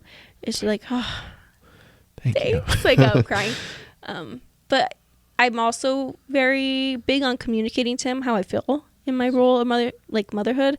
So just the other day, a prime example is I'll tell him like, I'm not gonna have a breakdown right now, but it's coming. Like, cause something doesn't change, it's coming. Yeah. And so he was like, okay, Sunday, like you just take the like evening to yourself. And I got my nails done. I hadn't gotten done in like forever, like over a year. So that was something special. But the fact that he wasn't like, the first thing he thought of was go take time to yourself. It's both. It's communicating that, not blowing up after it's happened and being like, you saw me, you saw how hard. It's not doing that, which I have done in the past. And then him understanding that I do work all day. He's just really, really good at that. Even one day I was like, oh, I did a lot today. And he was like, you do a lot every day. And he probably doesn't remember that at all. But that has stuck with me for months. Yeah. Like, he noticed. Okay, I do. I'm not crazy. It's not in my head that I did a million things today. So those things are really important when choosing who's going to be the father of your child. Like, seeing those patterns early. What kind of dad is he going to be? You know, that sort of thing. Totally. And that's beautiful. That communication, that's everything in the relationship. Yeah. I mean, yeah. And also, just to chime in on this topic of like husband and wife, I feel like up to this point, having kids has brought us closer. And I think it's that support of one another, honestly, because I know for a lot of people, and after 3 kids, maybe that could change drastically. I'm not saying that this is how it goes for everyone, but that's what I heard. And I was actually like trying to prepare myself for the distance we would have between each other, because that's what everybody says. But no, I appreciate him more, the kind of father that he is. And I think equally, I would say the mother that I am, it's an attractive thing to see from your spouse, and it's attractive to see, but then when they also want to help you, like, that's awesome. Yeah. It makes you love them more, because it's like sacrificial, you know, especially in the middle of the night. Look, get this. I don't want to get on a tangent bragging about him. He's so lucky. Look how I talk about him. I nurse, right? So I could do everything myself at night. He could probably not have to wake up. And now this second time it's different. But for my first child I'm talking about, when the baby would cry in the middle of the night, even though I was already up to nurse, my husband would get up and change the diaper. And what that did for me mentally was so big. Like, I was never, it's hard, especially your first time. He wasn't latching well. There was like difficulties around it, but I never did it alone, ever. And I think only one time in the whole year, when he was so tired, he was like, I don't understand why I'm getting up too. Like, you're already up going to, and then I was probably cried. I don't know. But that, like, he's there with you. It was, yes, he was there with me every time when he didn't have to be. So he's sacrificing his sleep. He has to go to work in the morning. Like, he was literally sacrificing for the sake of my peace of mind. And that's marriage, you know? You mentioned something in there, sacrifice and sacrificial love. And I think that is the beauty of having kids, is you understand sacrificial love. It's not about me anymore. It's about these other humans. I got to put I would love to sleep right now and get my full rest, but my baby needs me, and that takes priority. And that's where sacrificial love is what my son taught me, and it's changed everything. So you want more kids? Oh yeah. You want to get married? You really care about how your kids are raised. What does this woman look like? Gosh. This imaginary woman. Man, you're putting me on the spot here. You need to know these things. Okay? Oh man. Not what does she look like? Yeah.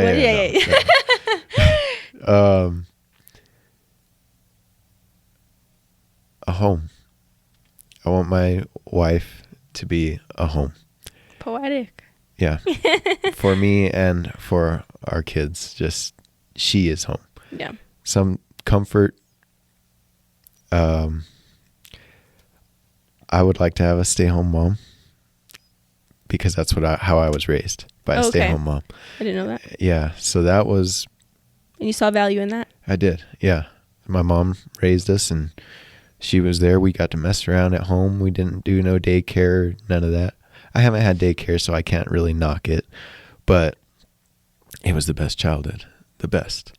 And that's what I want for my kids, is be able to give that. I see my son going to daycare and it bugs me.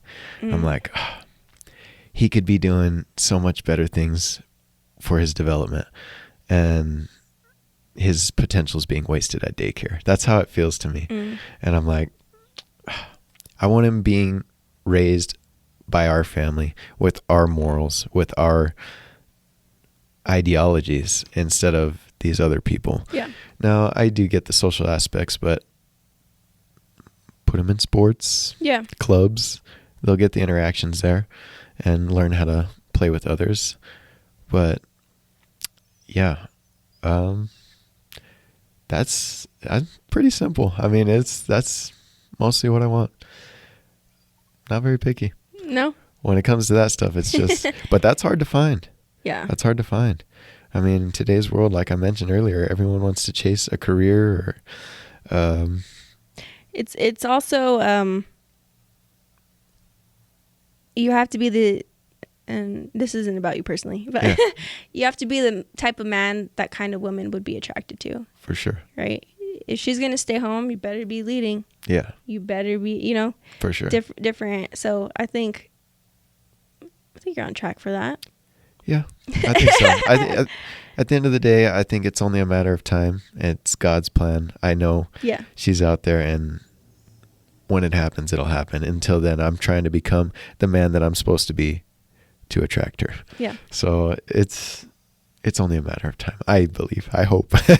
Because I would love to have a partner right now and help me build this thing together and start building our families. But can't force something like that, because then I'll end up with a bad partner, and that's a nightmare. What's good is the way you're living is aligned with what you want, because I feel like so often it's like the man at the clubs, like, describing a woman, like it's like, I'll just talk about a woman who wants this godly man, and like she's constantly seeking a man at a club, and you're like, it's not aligned. Like, things just aren't aligned. There has to be an alignment with their values and lifestyle. Like, it needs to be the same. That's what attracted me to my husband so much, is when I met him, he already had so much discipline that was like, okay, I think you're ready to handle someone like me. No, I'm just kidding. But like, true though, I told you, the way my dad raised me, it was like, no, I'm I won't get into this topic. You had a nice example. I have a great example, but you're huge on discipline. Huge. Yeah. My husband is my witness. Yeah. And really all areas. Why? It just makes for a better life, honestly. Like, the quality of my life when I am disciplined is so much better. And I'm also very, for better or for worse, I love an agenda. And if I said I'm going to do it, I'm going to do it. I say for worse because there's times where sometimes your plan isn't what's best anymore. And I'm so stuck on, but I said I'm going to do it. I'm going to do it just to fulfill that, to put the check mark. I'd say more often than not, it's a good thing for me. It does have its downfalls, but my 3 non-negotiables, my husband knows this. I'm like, if these are ever not there, I cannot have another baby. And it's not as if this, then that. Threat. Yeah, it's not a threat. It's just like, he knows what I'm saying. Every day I need to shower. Because on Facebook, this sounds crazy if you're a man. On Facebook, there's like a huge moms group, like thousands of women in it. Actually, stay-at-home mom group. It was probably like an ad that got sent to me. But anyway, somebody anonymously said, ladies, how often are we showering? And the amount of women that said once a week, like, blew my mind. It's actually, it was so sad to me. Right, but I can, not that I can see that. I can see how you get there. I can see how you get there. But that was like sad to me that's what they just get so overwhelmed when things are crazy in there, and when you could put your kids first, it's so easy to put yourself last. So my non-negotiables, I shower every day. I clean my house before bed every day. I pick up no matter what time. If it's midnight, I'm picking up because I'm not starting my day like that. And I sleep better if my house is clean, just because it just does something for me. I don't know. And the last one was I work out at least 15 minutes a day, which sounds like, no, 15 minutes 5 times a week. Sorry. Those are my non-negotiables. If I'm not getting those, then I'm not in a position mentally to have another kid. That's awesome. I realized that with my first, like, these things really work for me, and I never skip a workout. I have so many, I bought dumbbells in case I can't make it to the gym. I bought a running stroller in case I only have 10 minutes, because 10 minutes you can get a mile in easily, and that's a great workout. And then I have my gym membership, and if I have a crazy day and have to take my kids with me, I joined a club called Fit for Mom, and you work out with your kids. So there's no excuse. I should be working out, But I think in terms of habits, the most important thing is they need to be tangible. Don't make some crazy goals that you're not going to be able to accomplish. So I'm all about tangible goals. But I also think that helps me being a mom in this. And it's not even from the idea of like you can't pour from an empty cup. It's more like it sets the standard for how I treat my children. Because I'll never treat my children less than what I treat myself ever, right? That's kind of, I hope, how people are raising their kids. But what I mean by that is if I'm showering every day, my son is showering every single day. He's not going to sleep with some black feet. Like, if that's the standard for myself, I'm not letting him go to sleep. Like, it really just helps me that way. But when did you come up with those 3 discipline things? They're what do you call kind of specific. The 3 non-negotiables. Yeah, my 3 non-negotiables. I think maybe when I had my first son and when I was at like my healthiest state of mind, I was like, okay, what's working for me? And I think, your house and the state of your home and your room is a reflection of your mind. So, and it's true. When my house is crazy, I am nuts. Okay. Yeah. I'm not okay. So it's also the idea of like, take control of what you have. And I think once you start not prioritizing washing your body, like things are slipping away from you. You know what I mean? Yeah. Once you start, it can slip real quick. Keep slipping. Eating really bad and losing control of that, it just. I also thought when I had my first kid, like I know postpartum depression it's a lot has to do with like your hormones. So you could live a life that tries to avoid that entirely and still get it. So I was like, if that's true, if I can still get it, let me control what I can. The last thing I want to have amongst everything is to look in the mirror and not like what I see. Like I don't want that I want to have that confidence at least. Yeah. So I really tried prioritizing that. But it was just seeing, okay, things are actually going really good. Actually counter to what everyone said and how awful I would feel. I feel great. What's different? And it was those things for me. Gotcha. And I think taking care of yourself is so important because then you can give your all to your kids. Yeah. Because if you're not taking care of yourself, you're not going to have that energy, that mental space, the focus to be able to provide the best to them. So it is so important to put yourself first in that scenario. Yeah. Because, then you can give it all to them. I think it helps my marriage too, because when you stay home, it's easy to get resentful towards your husband, right? He gets to go. How come? How come? Oh, you're about to hit it. Oh. Oh. No, I'm just kidding. I'm kidding. I think because it's easy to be like, gosh, he gets to eat in silence every day or with a friend, or he can eat wherever he wants. Like a lot of days I wasn't eating, or I just really wasn't, especially with my first one. Everything would stress me out because he was my first one. And it's easy to nitpick those things, but you're not happy with your life. When you're not in a state of gratitude, it's easy to complain. And so when you get to like have enjoyment, like me and my kids had an awesome workout and I did it with both kids. Like I'm awesome. Like, you know what I mean? The confidence you build, even going out to eat places when I would take both that was a discipline I had to do. You know how scary it is to go out with 2 kids alone and eat a meal? Like sometimes it's awful, but then I'm just resenting him because I didn't do what he's doing. Like it's just doing the hard things despite the fear, I guess, because it's easy to be fearful. But you mentioned gratitude in there, and I think that is such a key thing to. Whenever you're in a state of gratitude, it's impossible to be stressed or worried or fearful. And I try to live that as much as I can, like saying grace. That's a non-negotiable. I get to feel gratitude before I have every meal. But I try to feel gratitude as much as I can, because when you are in that state, it's like you can't be in a bad mood when you're feeling grateful. But on another point, I think you're going to like this quote by Jocko Willink. He's an ex-Navy SEAL. He says, discipline equals freedom. Which you're getting your stuff done. It's opening you up to where you can do what you want. So I think that's right up your alley. Yeah, no, I do like that. And I do agree with that, especially when it comes to money. Oh, that's where I'm extremely disciplined. Okay.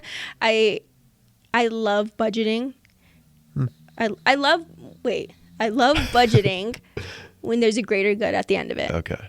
That it's like, it feels so good. Actually, to be honest, even working out, I love the feeling of doing what I said I was going to do more than I love working out. I don't think I really love working out that much. I'm just like, I did the hard thing. Now I feel good about myself. It's more of an ego booster, or a confidence booster, I should say, because it's a positive thing. That's why, even to my husband, it's like, I work out so late sometimes because that's the time that I have. He'll be like in bed, tired from work all day. It's like 11. I'm like, are you going to go lift? Like, are you going to? He's like, no.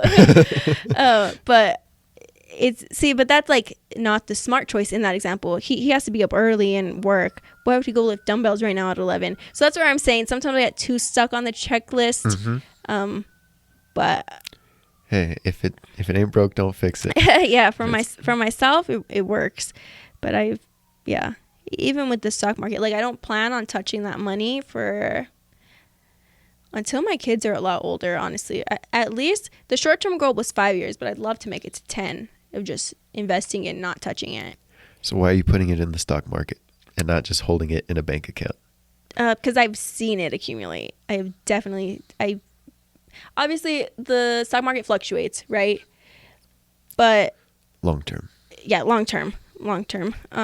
And I do also believe in a savings because there's been I love to be in situations always preparing for the future where I had to get all new 4 tires, and it was like nothing, because my savings is for if you ever need 4 new tires. Like, if you're ever in these situations, I don't want myself to be stressed. I don't want to put that on myself. There's too much to worry about in life.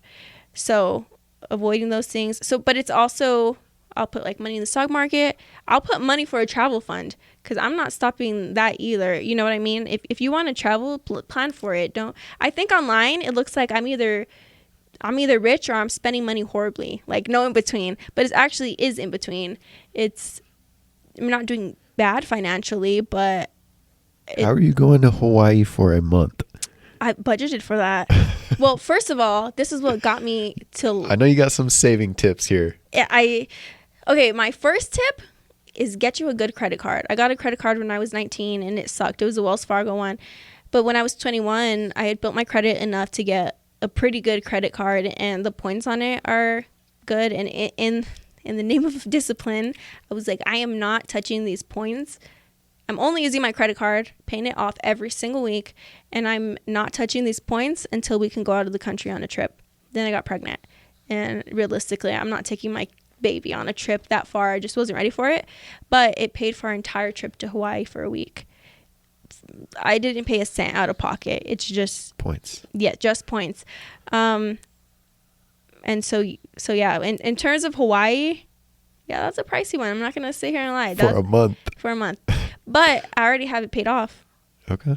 And these are the things you need to budget. It's expensive. Food there is expensive. So we got a car and Airbnb, and some people might say, okay, you're good, you paid that off. But no, the food, you need to put aside like $3,000 to $4,000.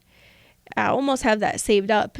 I don't know if I should say the number, but you need thousands to eat in Hawaii, and I want to eat whatever I want there. I don't want to go to Hawaii and be like with ramen noodles. Yes. Like, no, if I'm gonna go do it, I'm gonna do it right. I'm gonna eat whatever I want. And so part of that goal was like, okay, I'm gonna make a budget entirely for what I'm gonna eat in 5 months. Like, it sounds crazy, but when you're there living it, I'm sure I'm gonna appreciate it. Yeah. So that's where the budgeting gets exciting. Yeah, you got something to look forward to. Like I told you, I had 6 clients. I don't touch that money. Nice. It's all for something that's, I feel is greater, whether it's investing or for the kids, tires or yeah. Why'd you pick a month? A month? That's seems like a everybody long time. asks. I think because it's once in a lifetime. My husband works from home right now primarily. I don't think our circumstances are ever going to look like this again. Nice. And there's also the aspect of it where it's our kids need routine right now. And so I don't want to go somewhere for 1 week There's no routine. There's tantrums. It's just complete chaos and less enjoyment. If I'm gonna spend that money, like, again, I'm gonna do it to my advantage. I have a fund specifically for shipping a crib there, not shipping, like a cheap Amazon one. But like, those are things as a mom I'm thinking of. I'm like, where are they gonna sleep? How is this going to, like, how are we gonna do this realistically? But a month felt like a learning experience. I already joined a workout group there. What? I already did a mom's workout group because I know myself. I know I Yeah. need a community. My children need to be around other children. And so months ahead, I was like, hey, can I come for 1 month and pay your fee for 1 month? And she was like, come. So that's cool. I'm going to have to learn personally to drive in a new place, to come up with a whole new routine. Meet some new people. Yeah, I'm excited. Yeah. And sounds I awesome. actually hate change. It's like, I had anxiety about the change. That's how much I hate change. And it's Hawaii, like, first world problems, right? But, Yeah. Uh-huh. but, yeah, it's just, that's why we're going for so long. Just, Gotcha. That's why not? awesome. Why not? That's why. Live it up. Live it up while we're young. Yes. It's awesome. Yeah. You were one of the first people that I noticed locally that was getting into the health game. And I think I came in a little after you.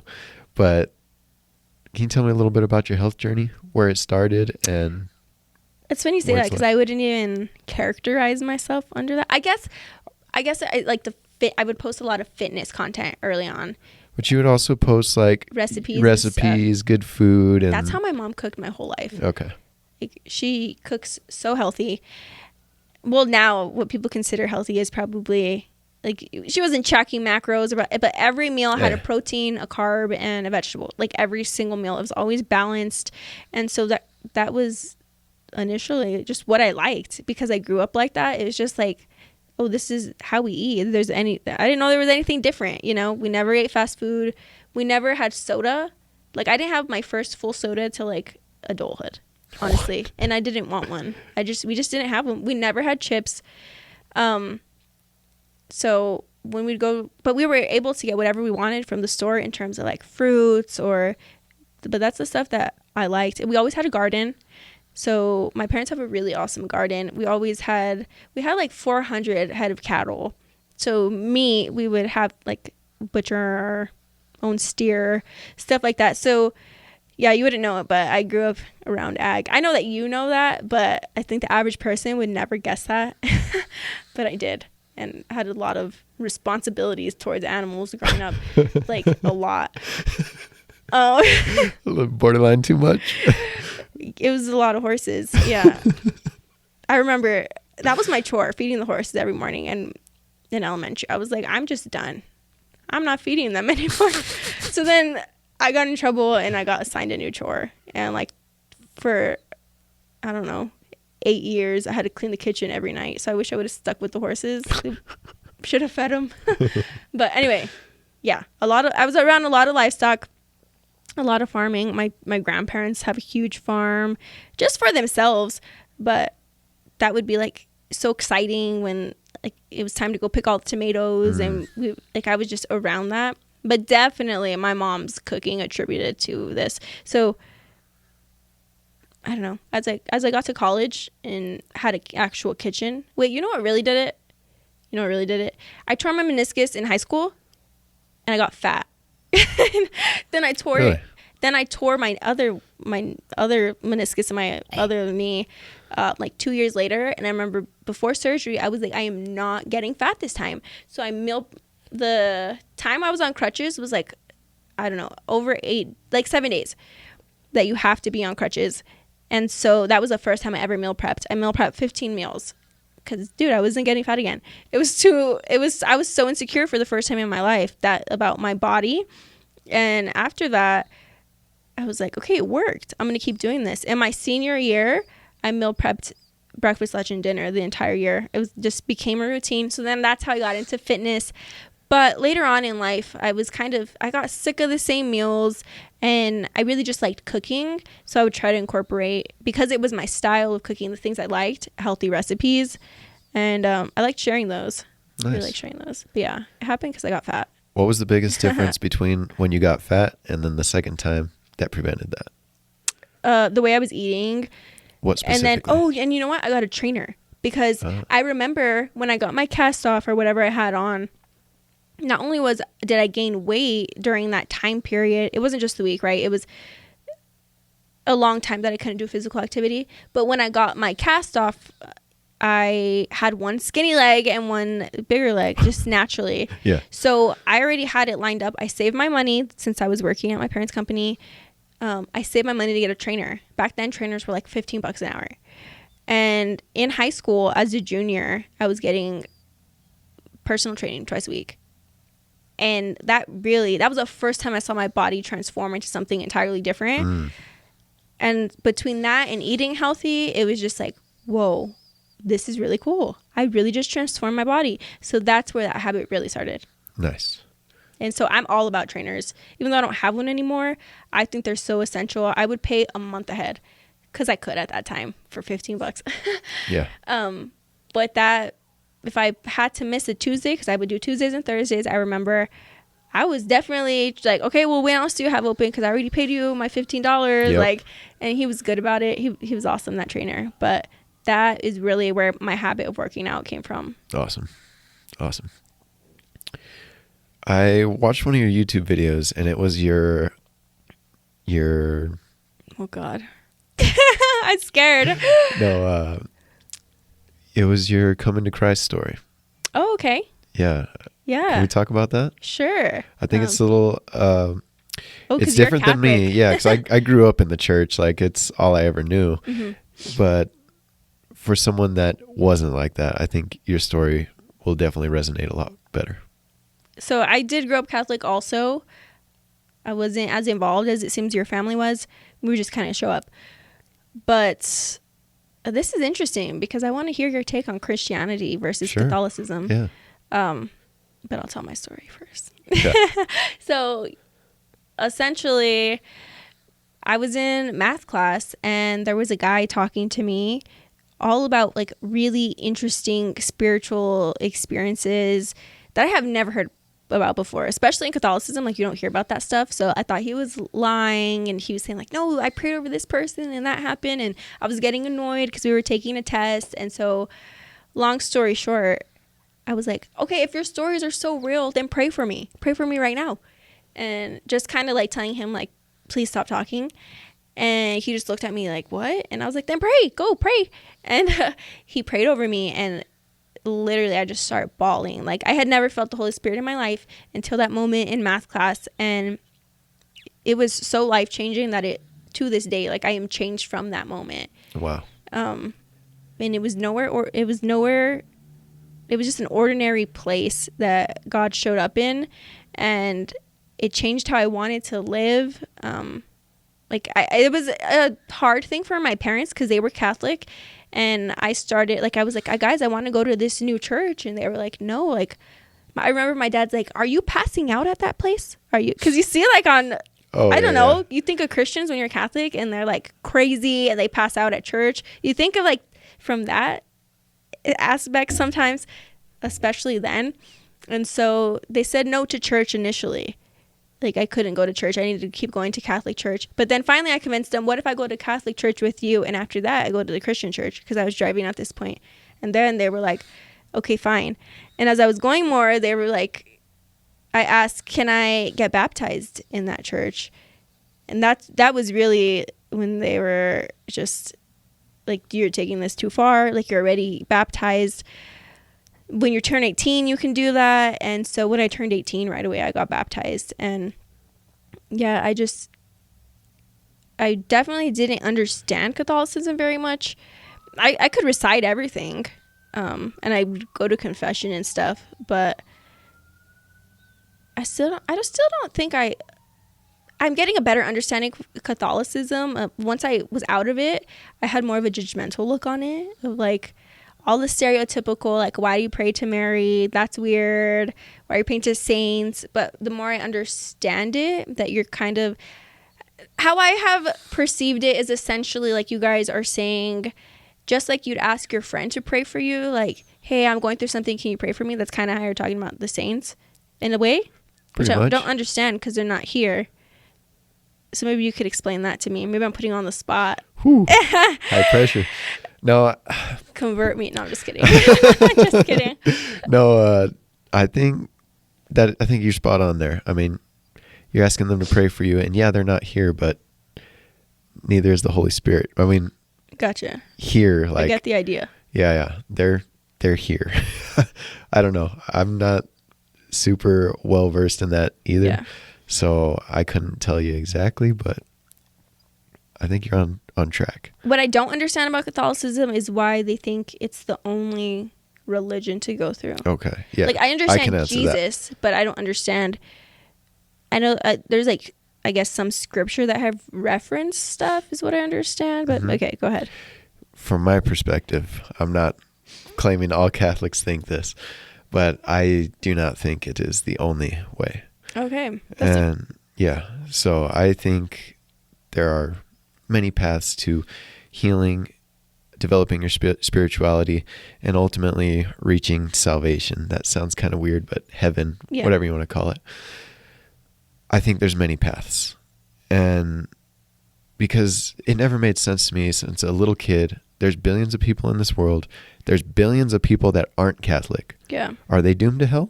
That never made sense to me. I was like, no, that doesn't check out. So then I went through this little stage in Dallas, actually. After I got out of college, I was still going to church there for a while, and then I stopped. And I was like, I think a lot of these religions, most of them, like the sum of them is the force of good. Of course, there's good and bad in all religions. But the sum of the good of all the religions is the side of the good, and then there's bad, and then there's obviously a gray area in between. So I was like, okay, I want to be on the side of good. I don't know what exactly that is. But I think it's all these religions. You can find it through any of them, whether it's Christian, Muslim, Buddha, whatever. I guess the real question would be the Christians, because Catholics are Christians, you know. The difference is Jesus and him being the only way, because our religion says that is the only way. That's true. So that's the biggest difference. So it's like, that is true. That's where. And I've had this conversation with my brother-in-law. He's like, how can you say that? That's against what we believe. And I'm like, it's a gut instinct. I don't have any backing behind it. It's just what my gut says. It says there's other ways to salvation than just Jesus. But I came back to Jesus because I've gone down some rabbit holes, and you can see the forces of evil. Like there's some horrible acts out there. Yeah. And who do they attack the most? Jesus Christ. Mm-hmm. That's who you see in Hollywood and the songs and the symbolism. It's always bashing Jesus. Right. So, every other religion is to be respected. Like, except this one. Yeah. Except Jesus. So that told me, I was like, all right, if the number one enemy of the enemy is Jesus, I need to be behind Jesus. So that's what brought me back to Christ. And I came back to the Catholic Church because that's what I knew. Mm-hmm. So you're open. I'm open. Yeah. I didn't get that from you. Yeah. Initially. I wasn't early on. I was a hardcore Catholic, but I went through that stage where I was like, okay, I think there's other ways.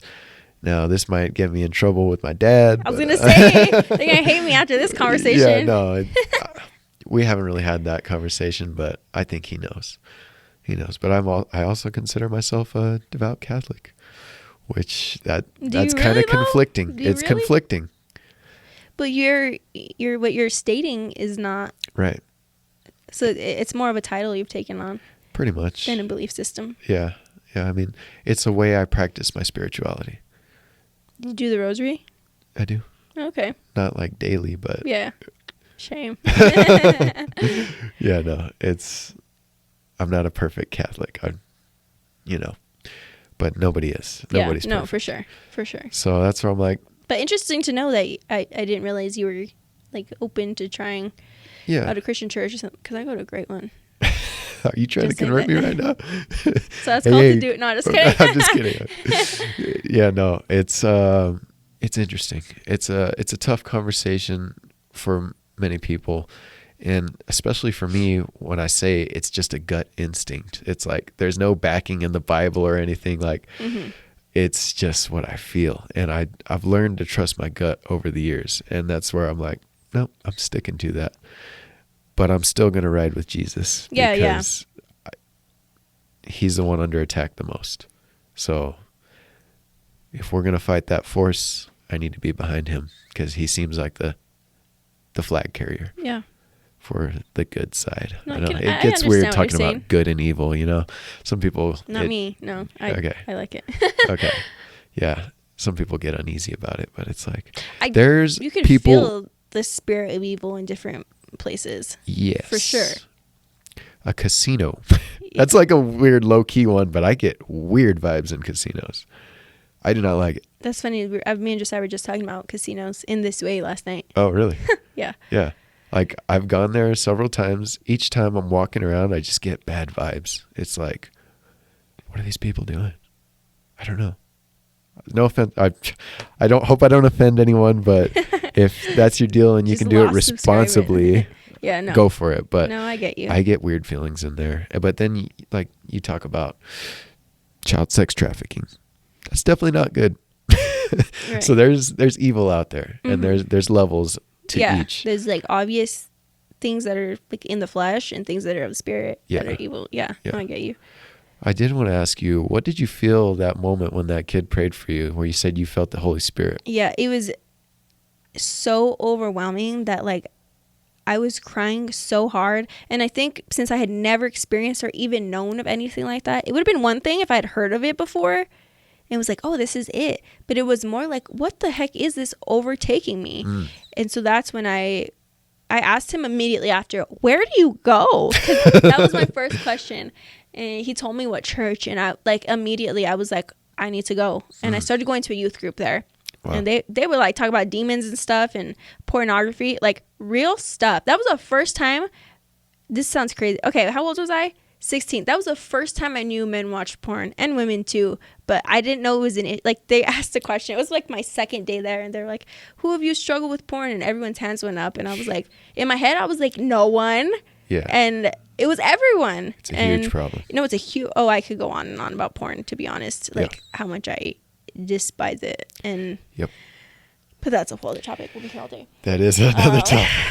Yeah, no, my son's mother just asked, or she said she's thinking about getting him a phone. I'm like, you know, that opens up the gates to pornography, right? That is my fear of having boys, is how do I protect them from it without causing this crazy curiosity because I'm keeping these devices from them. Yes. I don't know. I need to pray about that more. I had this conversation with my son. I talked to him about it. And I think that's, for me, that seemed like the best way to handle it, is explain what it is and how it affects you and not make it taboo. Because if it's taboo, then he's going to get curious and want to explore and find out more about it. But because he's eventually going to get access regardless, whether he gets a phone or not. Like, he has an iPad as well, so it's like same thing. Yeah, I mean, he can find it if he wants. So the way I looked at it, I was like, we need to make sure he knows what it is. Give him the awareness to know what it is, because if you don't, it's like your hormones are just going to take over and addiction. The amount of men who are addicted, and to be honest, it's extremely taboo when you talk to women about it. So I really don't personally, like, I've never, like, we don't have that same urge. Yeah, it's different to watch porn. Like, it's different. You would have never caught me searching that. Like, you know what I mean? It would have never even crossed my mind. But the books, though. Yeah, that's what they say. Like, it's the more of the emotional thing that arouses women. I don't know what you want to call it, but for men, I just think it's a whole another level of perverse, and the way it can like overtake them is crazy. Sexual perversion. Yes, and then they expect that in marriage. And honestly, like, so much of porn is so aggressive, gross. Like it gets weird real quick. I don't know what you were watching, but no, I'm just kidding. You can cut that. I'm just kidding. No, you're good. You're good. it gets weird. Like there's nothing it normal gets in porn. Inhumane. Yeah, it gets inhumane. And then that's what you're thinking you should have, Yeah. and then it's this. Even more so than that, I think people don't realize how that will affect their marriage later. How like so? if you can't control, like, personally, I'm just talking from my experience. This might sound naive, but if you don't have a grip on that before you're married, you're gonna be like, that is cheating to me. That is cheating. This is an interesting topic, but if you just don't have control on bad habits, period, they will carry into your marriage. You're not just gonna miraculously stop watching porn when you get married. Yeah. And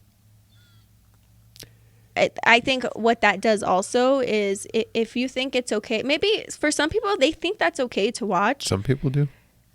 But the way if you don't have discipline to even, like, you have to look it up because you have this addiction to it, then you're looking at the woman across, like, at the restaurant. If you're not protecting your eyes, you don't have control. Yeah. And it's not, like, if you think you do, you're lying to yourself. That's how I feel about it. That's true.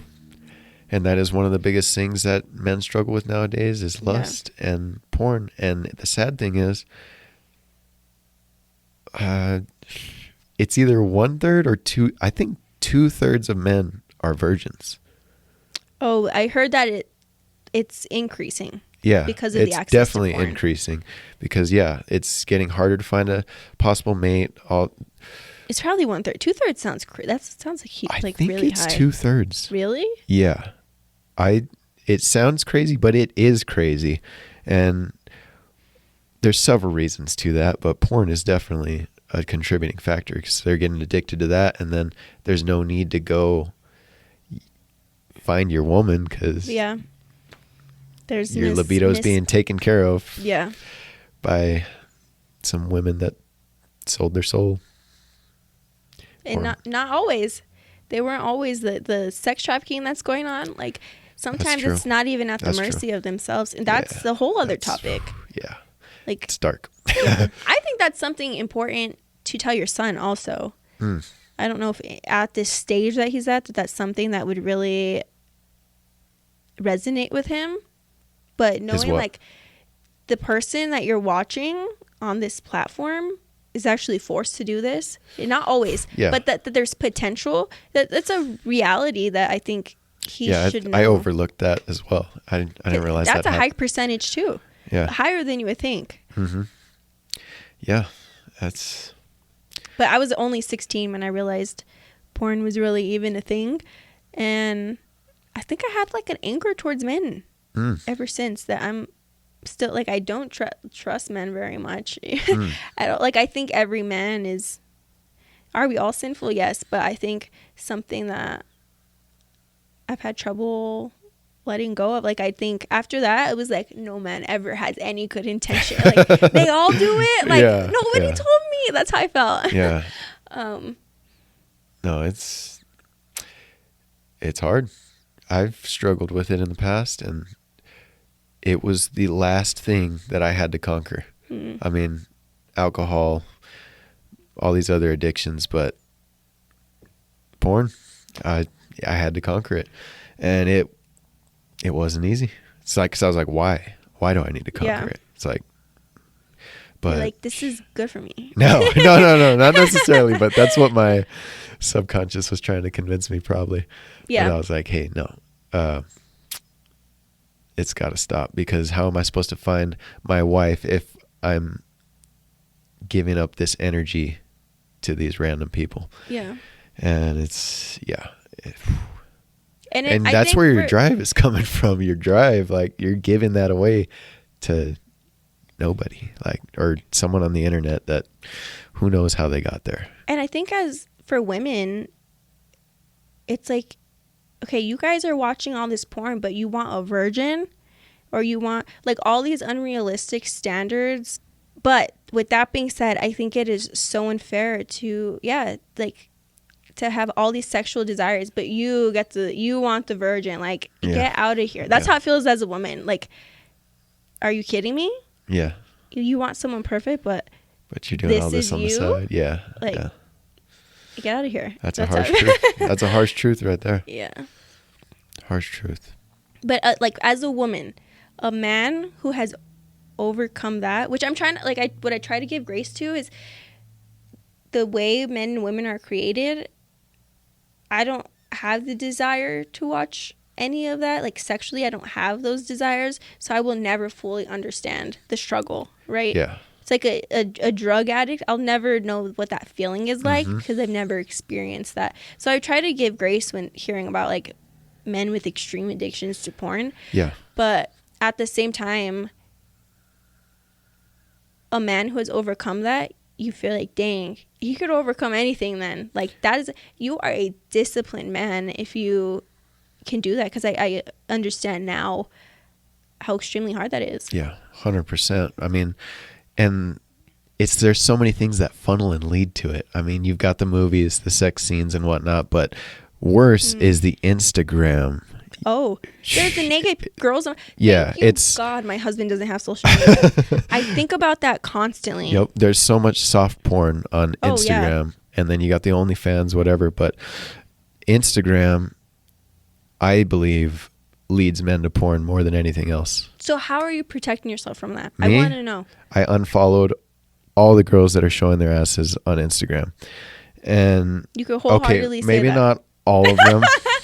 Because like there's some local girls, I mean, they'll have one or two pics, but if it's like my whole profile is my ass, unfollow. And then also these other profiles like what's it called? World Star. You heard of World Star? Yeah. So I used to follow them. Any page like that, if they post a girl on there, like advertising them, have you seen that? Yeah. They'll be like, "Ooh, check out her. She's so dirty," whatever. And it's like her in a bikini. I'm like, oh, unfollow. So that's how I'm like helping myself, because you see that and it instantly sparks your hormones. Like, it's like, oh, whoa. Yeah. And then if you don't have control, it could be over real quick. Yeah. So that's why I'm like, okay, get rid of all that. Minimize my exposure. Yeah. Minimize the exposure. That's what it comes down to. And that helped big time. And then also I started doing this dojo mode challenge every so often. I've done it 3 times now, 44 days. Absolutely no porn, no alcohol, no drugs, good diet, exercise daily. What's that through? Like the accountability, like what? I'm in it's self-accountability. But it's. I'm in a group. And all online. of you do that? It's optional if you want to do it, but quite a few do. That's pretty cool. Yeah, it's pretty sweet. It's an online community, and the guy that started the community is actually the guy that got me started on my health journey. He woke me up to all the toxins that are in our food, our water, personal care products, everything. So I joined his community, and they do this dojo mode challenge. Like, I've done it 3 times now, and that one's like non-negotiable. When I'm on dojo mode, I'm locked in. So that helps too. But I think minimizing exposure helped me the most. Because I used to follow girls because I'm like, oh, it's nice to see a nice body every now and then. I mean, that's a guy thing. Don't sound too desperate. Yeah. But it leads you down a bad path. Is it even possible, though, as a man to have an Instagram and not fall within the trap? Like, is that actually possible? Yeah. You think? Because I feel like there's naked women all over my For You page. Granted, I follow women and I don't, so they pop up like more like destinations on vacations and stuff like that. You're right. But you're right. To completely avoid it, no, it's gonna pop up every now and then. Yeah, I mean, Instagram wants you to be like, hey, remember me? Not to mention like Snapchat, my discovery page. There's always a porn star on there, and I'm like, I don't click on them ever. I started blocking them, and they still show up. And like, I'm just like looking at my stories, but then that's right there below it. I'm like, why? Get out of here. And it's a struggle. I mean, so that's what I'm worried about for my son, is these forces are going to be, it's not him. I'm not worried about him going out and seeking it out. I'm worried about them seeking out him. Yeah. So That's why we had the conversation. It's a rough one. It is. I was so grateful when I met Josiah that he didn't have social media. That's nice. It was nice because, first of all, it showed me he wasn't looking for attention. Mm-hmm. That's an attractive trait to have in a partner. Like, you're telling me you're so secure, you don't have to have anything, you don't need to be seen, and you're not seeking? Yeah. Check. Yeah. No, yeah. Yeah. I would love a girl without social media, but that's hard to say because I'm a content creator. Yeah, and no, I've told my is. mom that, and she's like, how can you say that when you have social media? I was like, it's a little different for guys, but I mean, it's funny because I guess from my just narrow point of view, it feels like it's worse for guys. Worse in what way? Worse in the temptation. Worse in the temptation. Like, I know men feel like women post for attention, and that's why they don't like it. But you're get getting the attention. Actual physical satisfaction from a woman. Like, you're actually, that feels worse to me. You know what I mean? Yeah. But I mean, to each their own. That's how I feel. I think in a relationship it's a little different. I mean, it's definitely bad both ways, but yeah, true. When a woman's posting like selfies and stuff and you get flooded with DMs, that's where it gets weird with me. It's like, Instagram's kind of a dating app. You know what? I never really got DMs. I swear. When I was single, I mean, now I really... Stop the cap. No.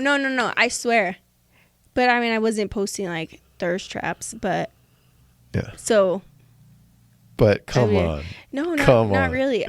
This is going to Come sound... on. No, I swear. All right. Maybe a few from like a weirdo that like... You know, they're like asking to send you money, but it's like fake. Yeah. But really, no. Huh. Maybe it's also how you, like, your presence on For there. sure. The way you present yourself, yeah. Thirst traps get more DMs probably. I would assume. Yeah, so I don't know. Social media is weird. It's totally changed the game, and it's changed the dating game big time. Yeah. And I think that was the biggest turnoff for me when dating. If I did get a DM, it was like, and I had met you in person, immediately no, for me. That's how I felt. Really? Yeah. Because you didn't talk to you in person? Yeah. I'm Okay. like, you saw me, you didn't talk to me. No, thank you. Didn't have the confidence to approach me in person? And maybe that's rude. I think some people might think that's rude. Just personal preference. Makes sense. It's okay for me to have. But Yeah, no. But I don't know. I've also heard really good stories of people who I have friends married in the church that met online. And so there's pros and cons. Yeah, there are. But I guess in this instance, it was like the type of man I was seeking I had more confidence in that. Yeah. For sure. Is that rude? Dude, you're going to get me canceled on this podcast. No, it's not rude at all. I mean, it makes total sense. If he can't approach you and then he uses the internet shield, like... Especially if it was immediately after. Yeah. Like, it's like, oh, you had your chance. It's almost weird. Yeah. At that point. Yeah. You had your opportunity, but you couldn't do it. Yeah. So, yeah, that's definitely lack of confidence. Makes sense. But checking the box that he doesn't have it while you have it. But no, I'm a content creator. No, I'm just kidding. He'll get on mine though. Like, look at, like, just scroll through my feed. Like, it's not the same. I don't know. It's not the same. Hey, wait. Sorry, let me come up with I'm putting you on blast right now. I know. Maybe it comes down to the type of content I put out. Yeah. Right. Like, my crowd really is, especially on YouTube. But I think when it comes to this conversation, YouTube's not really the issue as much as it would be like Instagram. Yeah. I would. But even For like sure. if you see my TikTok, it's recipes. It's my Instagram is me and my children and my family. Like, almost every post has my husband. So I think that does change it a little bit. For sure. Yeah. No, definitely. And that's how I justified it to my mom too. I was like, hey, look, I'm trying to build something here. This is eventually going to be my business. Or would you feel different if that was her same intention? Yeah, Okay. for sure. I mean, the things that would bug me is like she's posting like a super hot pic, it's like sexual. I mean, Oh, you don't even want to post a selfie. that's where it's a fine line. I mean, It's I definitely guess, a bikini pic is like no shot, but like even a selfie's like if you look really good, you're gonna get some DMs. Is that your own insecurity, or you just want to protect your marriage from that?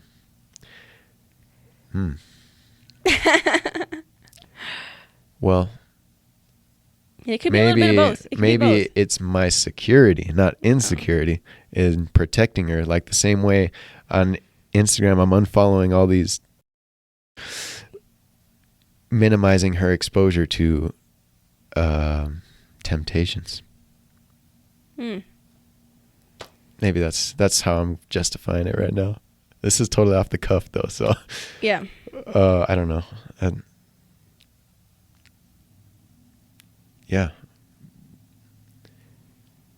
It's different for men and women. That's also the hard part. Yeah. Like, we have to make the move. It's like, there's not very often girls are sliding in your DMs as a guy. These days, I don't know. It's true. But the not like a intention, high value I'm not sure. woman. I don't know. We define a high value woman. Oh, shit. You better be meeting the standard for a high value man. Let me tell you that. Crap. You're going to get me in trouble. You already said so I think you've done enough for yourself. Okay. Oh, God. This is going to be bad. Low body count. Don't start with virgin. Oh, my God, you did. Yep. That's low body count. Okay, are we going to have to define low body count? I mean, you'll never get the real answer. But the lower the better.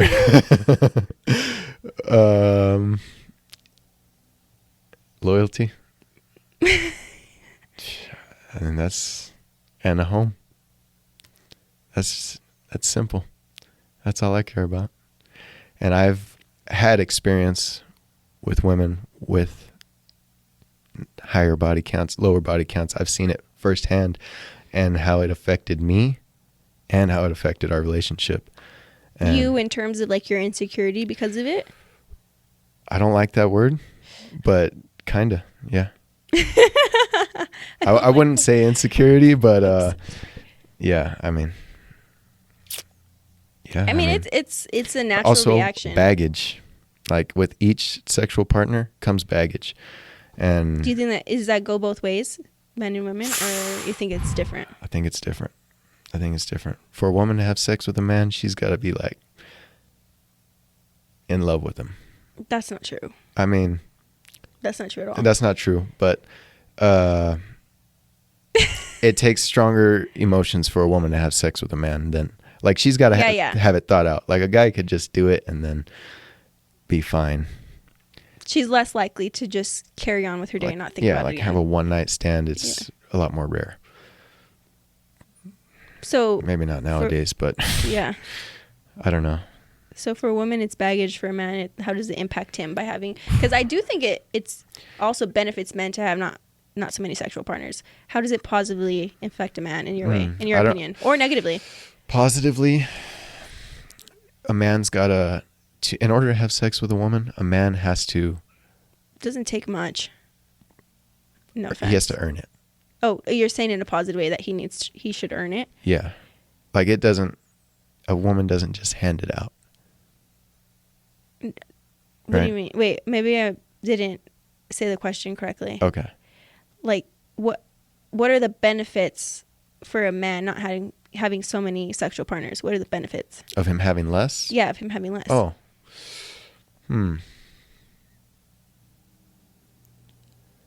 Probably the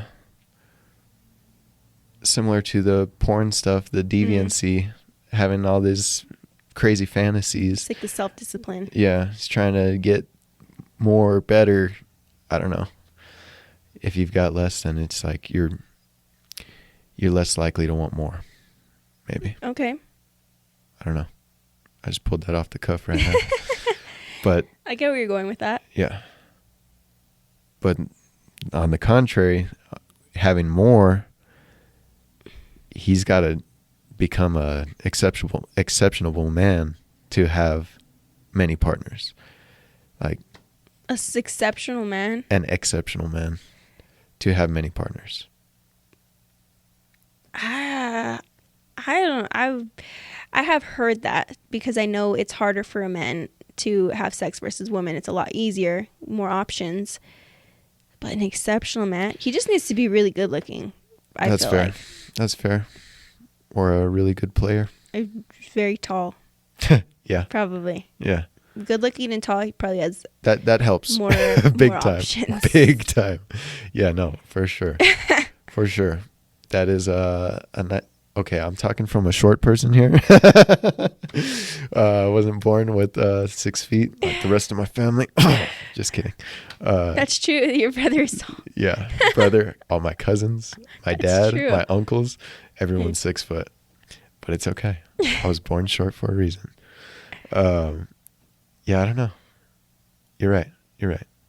It doesn't just come down to that. But in general, I believe for a guy to have many partners, he has to be more exceptional. Obviously, you're going to have your outliers, the super tall guy that's got charisma. He can pull whatever, but it's weird. It's weird. Instagram made it weird. Like now, Yeah. Like I mean, I've never started talking to someone through social media, I don't think. So I guess I have a different experience, so I have a different perspective, but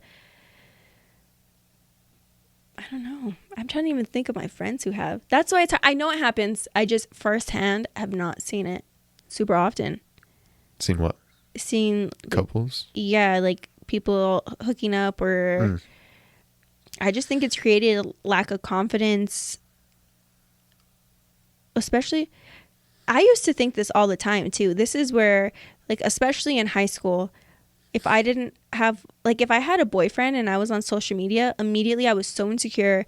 Like, someone really pretty posted a selfie. I'm like, oh no, he's going to see that. Like, I was so insecure. Versus, I loved who I was when I was single. And it was like, you could just appreciate someone for who they were as, like, female to female. There's no comparison. Yeah. There was none of that. And I would hope at this point I wouldn't have those same emotions. But like I said, he doesn't have social media, my husband. So, like, I would hope I've outgrown that. But I think it's still... It's a reality. Yeah. We're competing. Yeah. We're all competing. And that's the fact, is it's a competition. You against all your friends are trying to get the best man. Yeah. And you're all competing with each other. Same for the men. All of us friends, we're all competing to get the best woman. And it's brutal. It's brutal. Glad to not be in that anymore. Yeah. Good luck for you.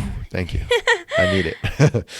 I need it. But no, the dating game is weird nowadays. I wasn't expecting to go there, but Me you either. went there. My family watching this, like, why is she talking about porn? Your family, like, why is he talking about converting? It's all good. It's life. It's the real stuff. It is. Maybe it'll give your audience a deeper insight into who you really are. No, for sure. Yeah. I've never talked about a lot of these things. Actually, I don't think I've ever really talked much about, like, my view on, because I don't like to seem judgmental. Yeah. I really don't. Like, when I talk about what I think is best for someone, I don't want people to think I'm automatically judging them because they don't live a certain way. Like, that's not at all it. And I think that's when it becomes a little bit unfair. Like, it's okay for other people to talk about their contrary beliefs, but if I share mine, like, I'm automatically judgmental and blah, blah. Like, it had nothing to do with you. I'm just saying what I believe and the way I choose to live. So that's why usually I gear way towards talking about my opinions. Yeah. And I don't like to hurt people either. Like, For sure. I would never want, like, if somebody perceived it as me talking about less than them for any reason, like, that's not true at all. Yeah. I think a better way to frame it would be, this is how it's changed my life, which I feel like you do that's for the true. most part. That's true. Is this is how it's benefited me? I mean, you can take it for what you want. I mean, that's what I try to tell people is like, hey, look, this is what works for me, but also do your own research, figure it out yourself, test it yourself, because it may not work for you. Everyone's different, and this is just my account. Like, that's great advice, actually. it maybe it will help you. I mean, I feel like there's a good chance it will, but not everything works for everyone. Yeah.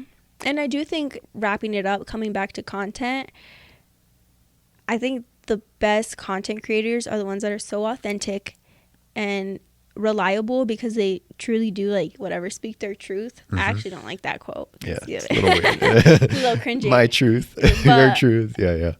But it is true nonetheless. Yeah. That if it's like someone who just stands strong on their opinions and their values, those are the ones that are loved, for better, for worse. Yeah. A little cheesy example is like salt. I take salt daily for electrolytes. Oh yeah. And I used to push Celtic salt. I found out it's got some heavy metals in there.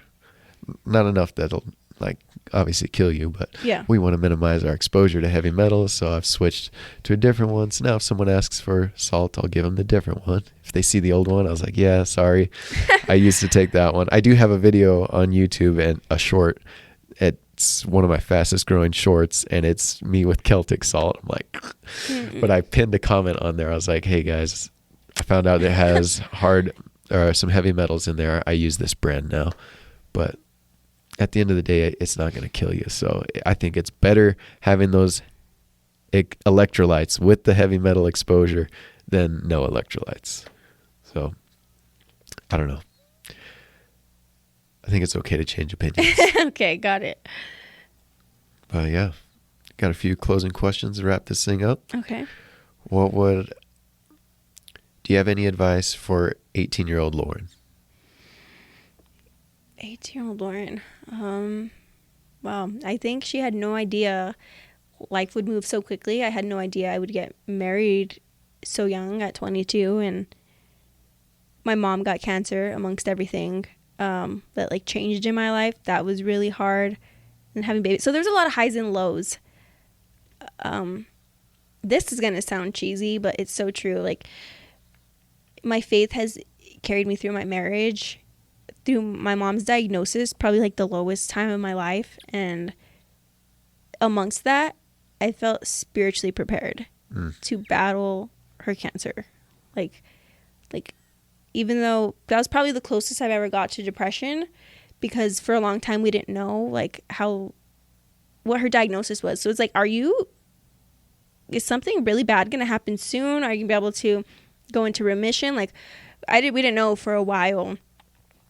But like spiritually, I was at that time in my life so in tune with God and spiritually that like I knew God would have me, like have my back. I knew that I could pray and believe our way out of this. And I think that's the same. It's true for marriage. Like that has been the glue to our marriage, and through my parenting outlook. Like it just holds me accountable and keeps me on track to like what is true.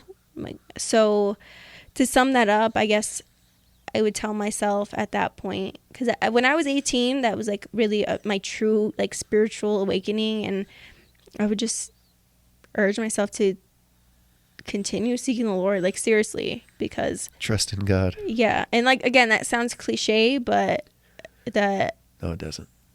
That really saved me from some dark places. Wow. That's powerful. Trust in God. But it's like so much deeper than that. I almost don't like, that sounds bad. Like the term is like, but it's like too simple. Yeah, it's so simple because it's so life-changing. What do you mean? Life-changing, and like it's not just a phrase. Oh, like, yeah. Okay. You got to feel it deep in your bones. Yeah, like I remember, oh gosh, I don't want to, this is not going to be a closing comment, but when my mom had cancer, I believed God so much that I was like, I'm going to have this journal and write my prayers, and God, I want you to answer them specifically how I asked them, because I know you're real and I know you listen to me, and this will just like help my faith in itself. And I remember when you have cancer, you get a port to get chemo, and it's supposed to be like a really painful experience. And my first prayer to God was, God, I pray that when my mom gets her portal, she has no pain, and she says the words, it felt like a shot, like just a little shot, And Whoa. So I forgot about that prayer, honestly. And my mom got her port, and she called me, and she was like, it was so weird. It felt like a shot. It wasn't even painful. And so that's what I mean when I say trust in God, like boldly trust in God. Yeah. And yeah, those moments are like, dang, wait, you are real though? Like you're actually real? That's how it felt. When I say that, it's like a little different. I mean, it's hard for me I don't necessarily pray for specific requests. Instead, I pray for acceptance that whatever happens, I'm going to be okay with it, and That's I'm going to endure it. It's like, I know whatever happens, it's your plan. You've got this prepared for me, and I pray that I'm going to be ready for it and handle it well. You said you weren't much of a reader, right? Oh, were you going to ask me for book requests? Yeah, I'm not the one, unfortunately. Okay. There's tons of books in our room, but... So where can people find you? My YouTube channel is Life of Lauryn, and so that's like my primary form of social media, I guess. My Instagram's kind of just for fun. TikTok, I really only just post food. So any of those really, but obviously like honestly, the subscribers on my YouTube channel, once I hit 1,000 subscribers, I feel like that's finally your point of credibility. Because it's like 500, oh, okay, cute. 700, that's cute. But 1,000 kind of represents dedication. And if somebody has that, you're like, oh, so you must have worked really hard to post consistently, to post for a while. So I think that's my main account that I try to stay the most consistent on. I think that's about it. Nice. It was a great conversation. Thanks for coming on. We hit everything. and then some. Yeah. So thanks. I had a great time talking with you. Thanks for having me. Thanks for being the inspiration and helping me out getting started early on with social media content creation. You were a big inspiration and a great help. I appreciate that. Thank you. Thank you. And if you guys got some value from this podcast, don't forget to hit the like and subscribe button. And again, help us reach a larger audience. Thank you guys for hanging, and see you next time.